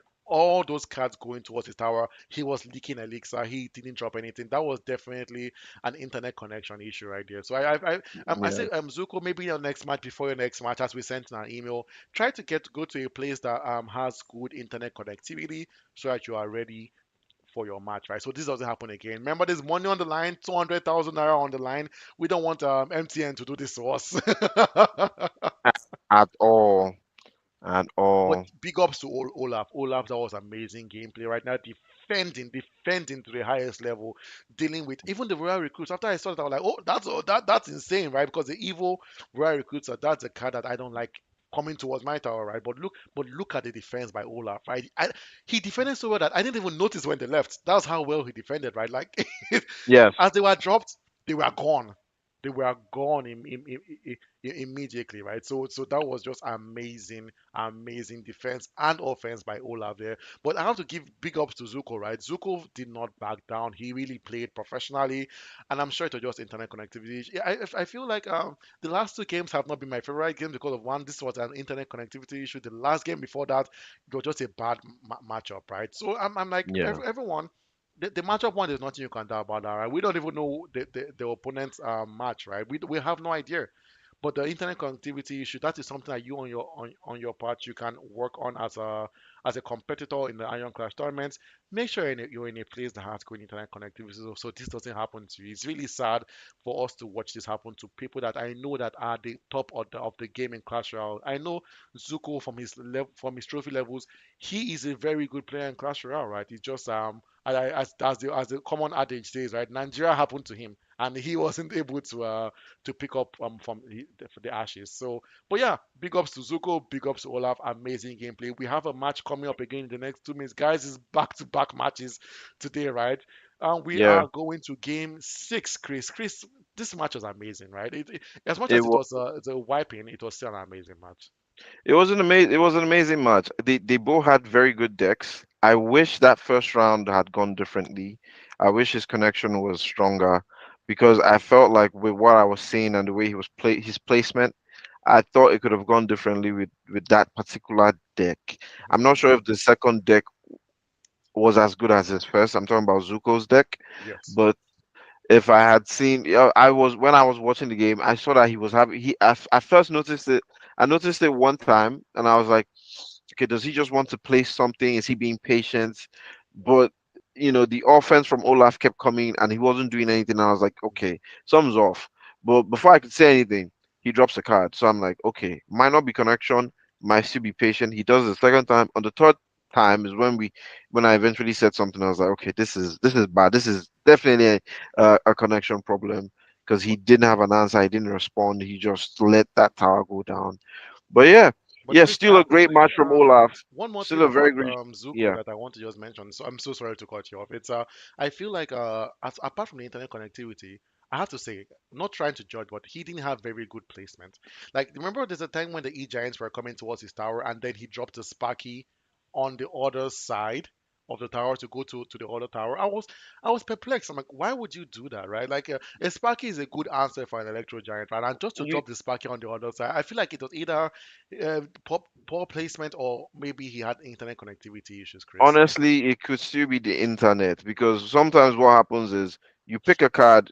Not everybody has the whole procedure of pressing the deck and pressing where they want to place. Some people like to move around, right? So if you're moving around with bad connection, trying to see where to place your card, as you're swiping your hand across the screen and the connection gives out, it will place it there. True, true, It'll true, place Chris. it You're there. very right. That So that could probably what sometimes happened. yeah, sometimes it's just connection.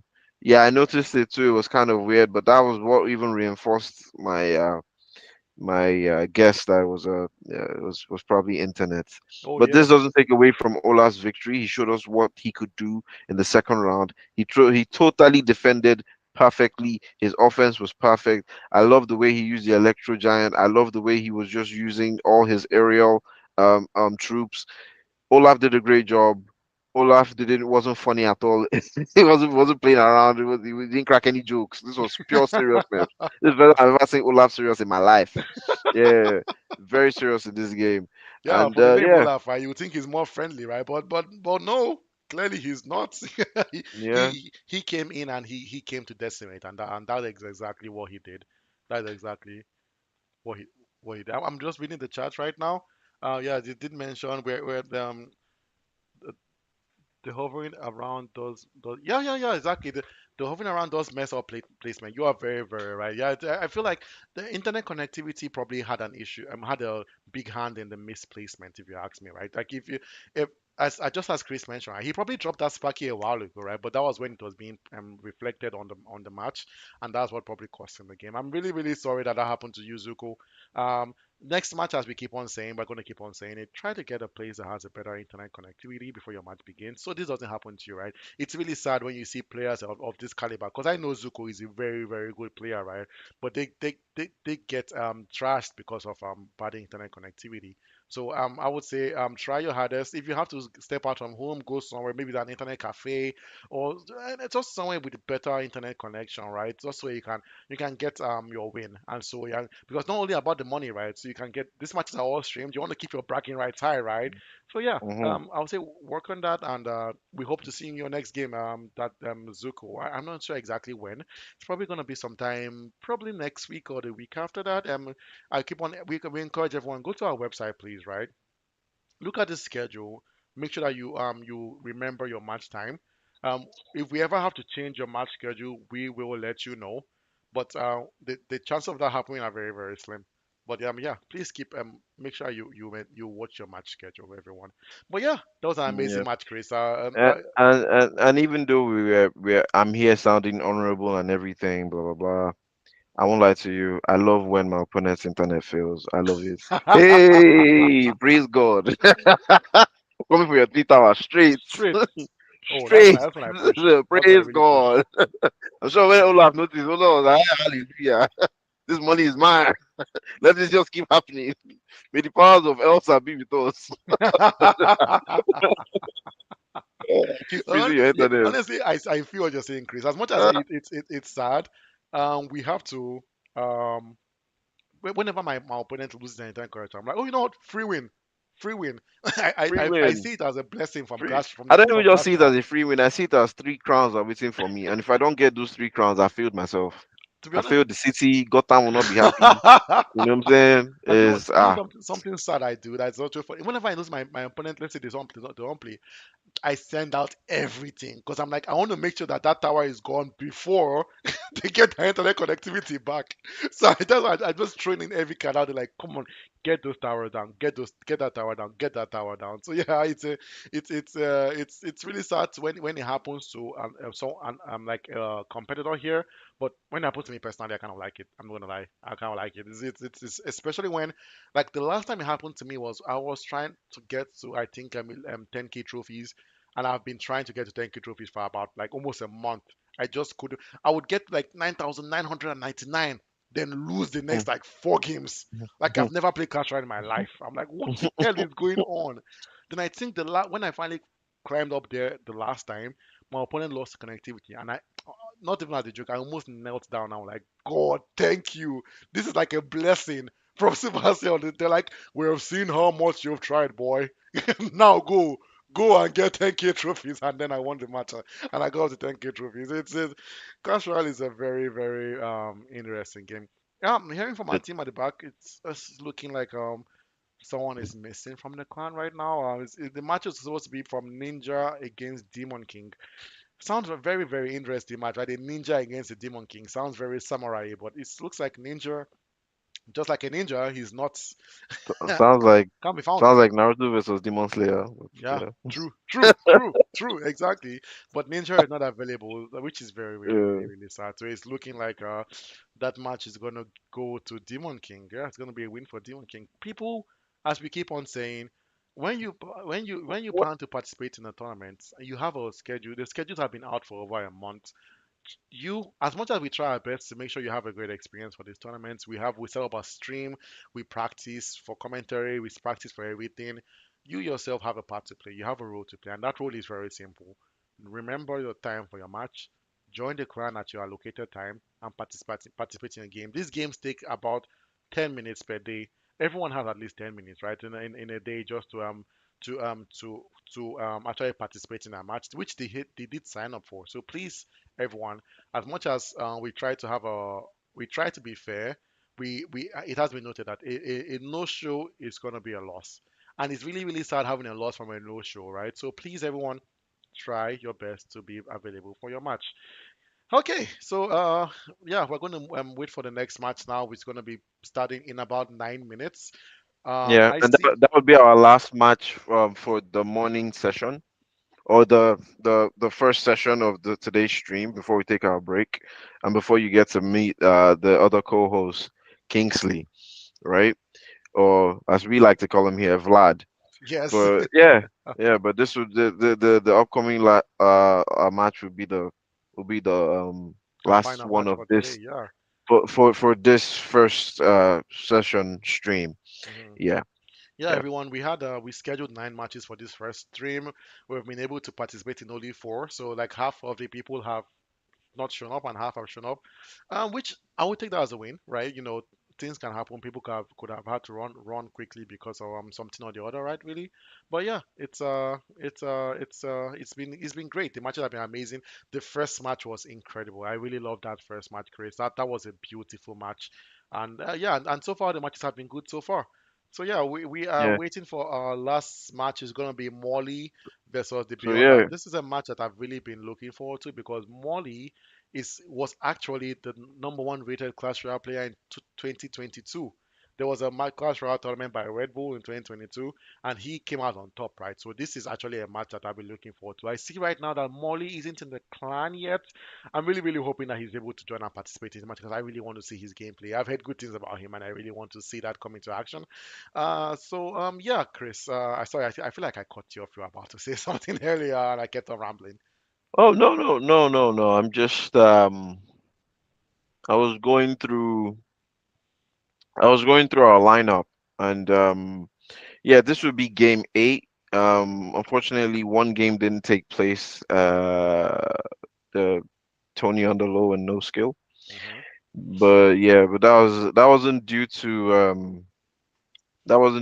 a no-show. That was technical difficulties, and I think I said earlier before, we'll reach out to some of these people. Administrators will reach out to some of these people and see what can be done to help uh fix it. Yeah, yeah, yeah. Yeah, so So oh, I see Molly just joined the clan. Amazing, guys. You don't want to, if you've missed every single match of this stream, please don't miss the next match starting in about 6 minutes. You don't want to miss it. This is Molly right now, as I keep on saying, the 2022 champion of Clash Royale, playing against the Beyonder, which I know is a very, very, very great player on his own regard. Well, it's going to be an amazing match. I would be surprised if this match ends in a 2-0. I'm expecting a third game this match. If it ends in a 2-0, I'll be shocked. So far, I've been proven wrong this whole stream. I really, really hope I'm not proven wrong this time around. At least a win for Dennis, right? Like that's something that I say actually happened this stream. So yeah, I'm gonna look at And And this is not us giving any competitive advantage to Molly just because he won a tournament before. This is just us acknowledging that he did win a tournament, but he could be up against an unknown dark horse with the yes. Beyonder. Yeah, so yeah, let's look forward to it. If you people are betting out there, please don't bet. Don't try it because us too we don't know. Maybe after today, whenever you see these names again, you can now say, okay, I put some odds on this guy. This guy might go far. And do you know But for what's crazy now, about this next match? I'm looking at the trophy uh, the trophy levels for both players right now, and the mhm. Beyonder is actually ranked higher than Molly in the trophy level. He Yes, is we the beyonder. he's the Beyonder, right? The second He goes strongest beyond whatever Marvel you think. the I'm second telling you. strongest Marvel character, the Beyonder. And what's so crazy is this: he's ranked higher in trophy level, but that doesn't measure to skill in Clash Royale, right? It doesn't matter what your trophy level is. Skill cannot be gotten from trophy. Skill is skill, really. Some people don't just play trophy roles. Some people would rather play something else, right? And they don't gain trophies, really. And I just saw from the YouTube chat right now, someone says Molly is the greatest Expo player in Nigeria right now. So we're going to say an Expo, right? But guess what? This is what I love about this duo, right? Even if he has an Expo in one deck in one match, the next match the Expo is not going to be there. It's not going to be there. He's going Yeah, to have to yeah. use something else, and that's what I love about the And duo and they matches. both seem to be from the same clan. Is that true? I think so. I don't know. I don't know. Are they both from the Holy Zapfire clan of Nigeria? if Sounds you like guys, if you people out there didn't know the biggest clans in Nigeria, let me let you know now. The Holy Zapfire clan is a big name. There's another one called Pepe Dem Gang. Pepe Dem oh Gang. yeah, That's a Pepper very them great. gang That's ranked a very number great clan three too. in Yeah. Nigeria right now in Clash Royale. So yeah, I see Molly's itching to begin this match even before his schedule time. He wants to start. He wants to go.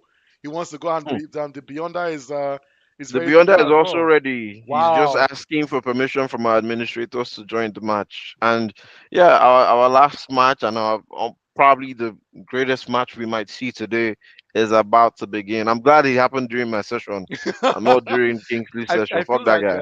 they're both like the goblin cage right now. They're shaking in the cage, like let me at him, let me at him. It's it's gonna be Yeah. crazy, right? And yeah, so we're about to begin this next match right now. I see the team has given them the go ahead. You can begin your match, guys. It's about to happen. It's about to begin. You don't want to miss this. I know I said it's gonna begin in 6 minutes, but it seems like it's gonna start earlier. But guess what? Immediately it begins. I will change to that game. You wouldn't see our boring faces anymore. You would see the match, right? And then we can actually start commenting. It's going to be insane. It's going to be epic. I want to see that Expo play that people are talking about from Molly. That and I see the match is about to begin. Molly has Match is about extended to his hand. begin. Let's see if the Beyonder takes that handshake and begins the battle. Yeah, we're waiting for them. It's Yep. Yep. yeah, we're waiting for the Beyonder to begin his match right now, and it has begun. Everyone, ladies and gentlemen. Welcome to game 8 of the Iron League tournament. And as we've hyped up, we have Molly in the blue corner and the Beyonder in the red. Yeah, Chris, I don't know how this match is going to do. Both players right now stand themselves down, which is amazing, right? Every single match we've had this stream, it just begins. Everyone just go, go, go. But these players are kind of they want to take it slow, right? Because they both know that they are both high ranked players in their own regards right now, and they're just watching. I'm really hoping the Beyonder is not having some network connectivity issues because he hasn't responded at all. But oh, he isn't. He's been watching. He's been waiting. Molly with a log just at the tower. Very interesting. You never see a log just being placed for no reason. Maybe and that's why he's the best, right? His deck is such an interesting deck. Very, very low elixir cards. Yeah, Molly hasn't been touched so far, and the Beyonder has taken damage on both towers at the same time. We have Royal Hogs being distracted by a Tesla. The Knight has come back safe and protected from those arrows, and Molly might have a chance to put something behind this Knight. Let's see if he does, Dennis. No, he I does think he's not. gonna yeah I think he's gonna let that They are that knight both down. very patient players. This is a extremely very patient. tactical, logical game, guys. We're witnessing. It's not like the high intense matches that we've had earlier. Everyone here is playing the waiting game, the long game, which is surprising considering that Molly's deck is a very, very low elixir deck, right? Most people that use low elixir decks usually tend to spam. They're just dropping cards back and forth, but that's not Molly, right? He plays the tactical game and the X-Bow. I have never seen a royal recruit being handled by a knight and archers. That is crazy. He is doing great when it comes to placements. His tower still hasn't been touched. He's doing a great job. And Wow. finally, he gets hit on two towers by a hero, um barbarian barrel Yeah, but and and the brawler. goblin, exactly, the brawler from the goblin stage. But this game is still starting. The Beyonders tower held right now at 1508. Molly's tower barely being touched. It's very interesting gameplay you're seeing from Molly. He's not just playing aggressively; he's defending almost too well. You can tell he's been practicing for this tournament, right? He's dealing with everything perfectly, and he's using low elixir cards and he's focusing more on distraction than defending. And that's what the meta is right now. And you can see the Beyonder right now is even saying well played, right? But that he's Why shocked did as well. that was shocking from the Beyonder activating his Molly's King Troop. Is that a statement? Wow. Is that a statement? I don't know, guys, ladies and gentlemen. I am as baffled as you all are right now. What is going on? What was behind the logic from Beyonder doing that? Is he trying to say he doesn't believe he's going to win, or is he trying to say that I don't care if your King Tower is activated, I will still destroy you? It's a statement that could go two ways, guys, and I don't know what way it's going right now. Or it could Countdown have down. just We're been going. an easy mistake. I doubt Yeah, it. we have Oh, 3 sec. We have 1 second until we go into sudden death. We are here now, people. Molly's entire half is being flooded. He's defending. He's still using just archers and knights and his Tesla. We haven't seen him drop a fireball in a minute, and he's doing a great job either way. The log, the Tesla, they're doing great jobs defending. His archers are at the back doing great jobs defending. This is phenomenal. guys, This is quite the game. both players are doing amazing jobs defending. This is honestly the one of the best defensive matches, if not the best defensive matches I've seen today, because they're defending with very, very low elixir cards. So it takes a high skill level to actually be able to defend with so many cheap cards right now. Molly is defending, and it's so amazing because you see the Beyonder having so many cards going across the tower, right? Having the Royal Hogs, having the Royal Recruits, having the flying machine, but it's all being defended almost too good by Molly. It's like there's a fourth tower out, that's an invisible fourth tower out that's actually helping Molly to defend. Because I don't get how he's doing it. All the cards are coming in, but they're just going away, Chris. They're just all We're going away. we're done. We're down to our last minute, and by the way, the tower healths are. If we go into an elixir or HP drain, Molly will win because the lowest card on Beyonder's the lowest tower on Beyonder's side is at 1,355, and Molly is still at 2001. I feel like That's a Molly is throwback. playing the waiting game right now. He's just trying Yeah, to 30 seconds left. Yeah, he's just defending, right? I don't think he's trying to even attack right now. He's just playing the defensive game. He's playing the waiting game, and it's working for him right now, right? Because we have 19 seconds left. Beyonder has to throw out everything, and the Expo is out, but The perfectly Expo defended is by the out once again. Beyonder, dropping the He, Valkyrie just to make sure that Expo does no damage to his tower, right? He can't afford it right now, but the countdown is on. I don't think the Beyonder is going to be able to chip even more of Molly's health. The tower and the Expo does oh, more and Molly damage. has done his thing. I It can can't. see I why he love won the this. last match. That was The amazing. tiebreaker is going and down with the Beyonders Tower. Molly has one crown. Well done. Well done by Molly. This is the We've gone to first round game two. from this stream, guys, that has gone down to the tower to the end, and no one actually took a tower down. This is going to be epic, everyone. And now we're down to game number two of this duel. As I mentioned earlier, now Molly doesn't have his Expo with him. How would he cope without the Expo, right? Let's see what tech he's going to carry to actually or to have a good offense against the Beyonder Chris. I don't know how this game is going to go. They're both offensive. The Beyonder has a elixir overflow. He drops his ghost, and it's two undead battling against each other, and the balloon on the other side.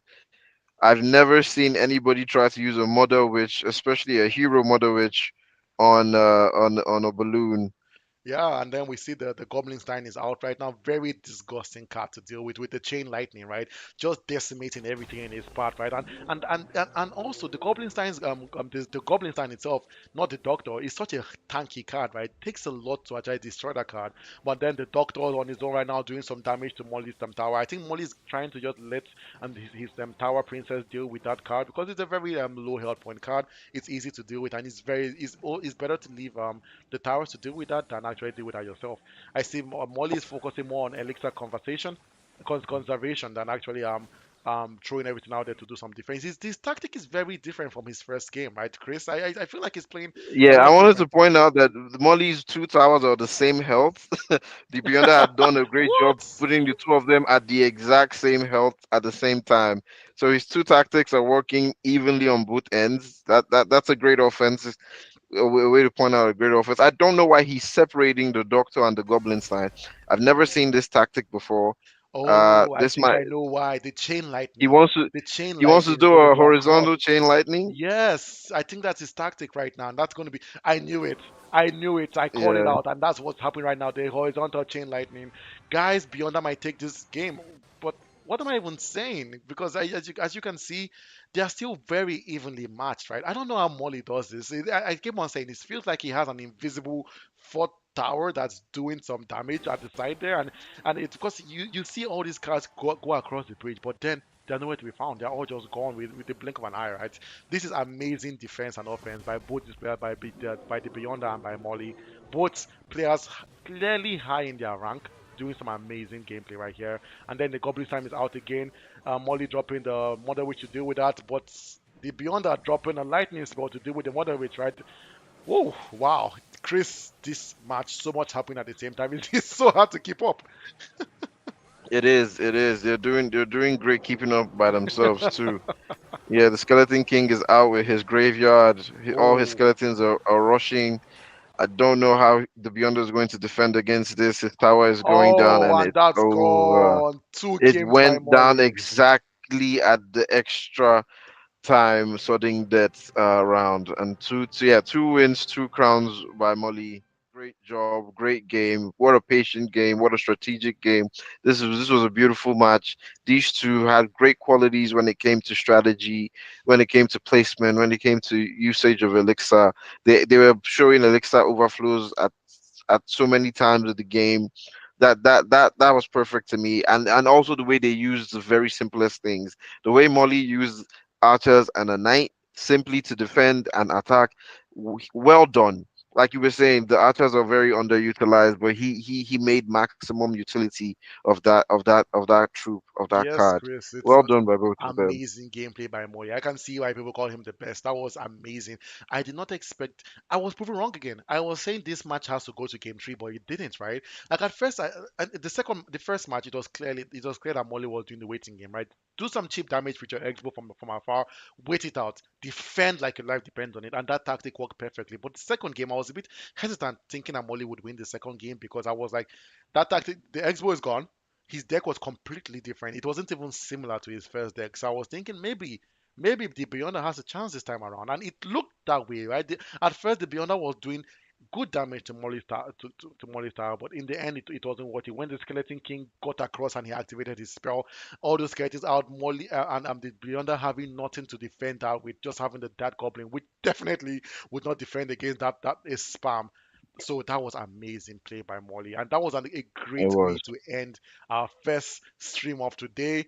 5 games out of 9 that were streamed today, which is good, which is more than halfway. I'm really looking forward to our next stream session, which is happening in a couple of hours, guys. So please stay tuned. If you're watching on our YouTube, please subscribe to our YouTube. You will get a notification bell when we go live in a couple of hours, like 2 hours. You will see me again with Kingsley this time around. It was an amazing matchup. It was great having everyone here. Chris, do you have any closing remarks for everyone before we end the stream today? Great game, great enthusiasm, great interactions, great decks. This was good. I'm glad to see my Nigerian brethren as strategic as ever. We're not number one in the world for nothing. I'm Yeah, saying this as people, like the Nigerian people. We're yes, not number one in the world as for nothing. nothing. As just people, Amazing. not Amazing not the gameplay. country, not the Amazing gameplay. country. This Yeah. gameplay ranks the professional, the Clash Royale tournament gameplay I see online. Today's matches were so good matches. Surprisingly, we only had only one game that got to round three, which was the first game. Every other game was two rounds. Chris, before we end, did you notice something? No one Hmm. used any other tower card apart from the princess. And I keep on saying it, everyone says it online. The princess, as much as it's the basic tower card, is the best tower card. Better than the Dodge It Dodgers, is. better than the Cannoneer, better than the Chef. It's the best tower card to have. And it was clearly seen here, every single person using the princess as their tower card. But yes, thank you everyone that joined the stream today. It was amazing hosting you guys. As I said again, this was with Chris, and I am Dennis. Thank you for joining our stream. We hope to see you guys in a couple of hours. Thanks again. See you guys out there. And yeah, this is the Iron League. Take care, everyone. Bye. Take care. Like and subscribe. Like and subscribe. Yes. Bye, everyone. Bye.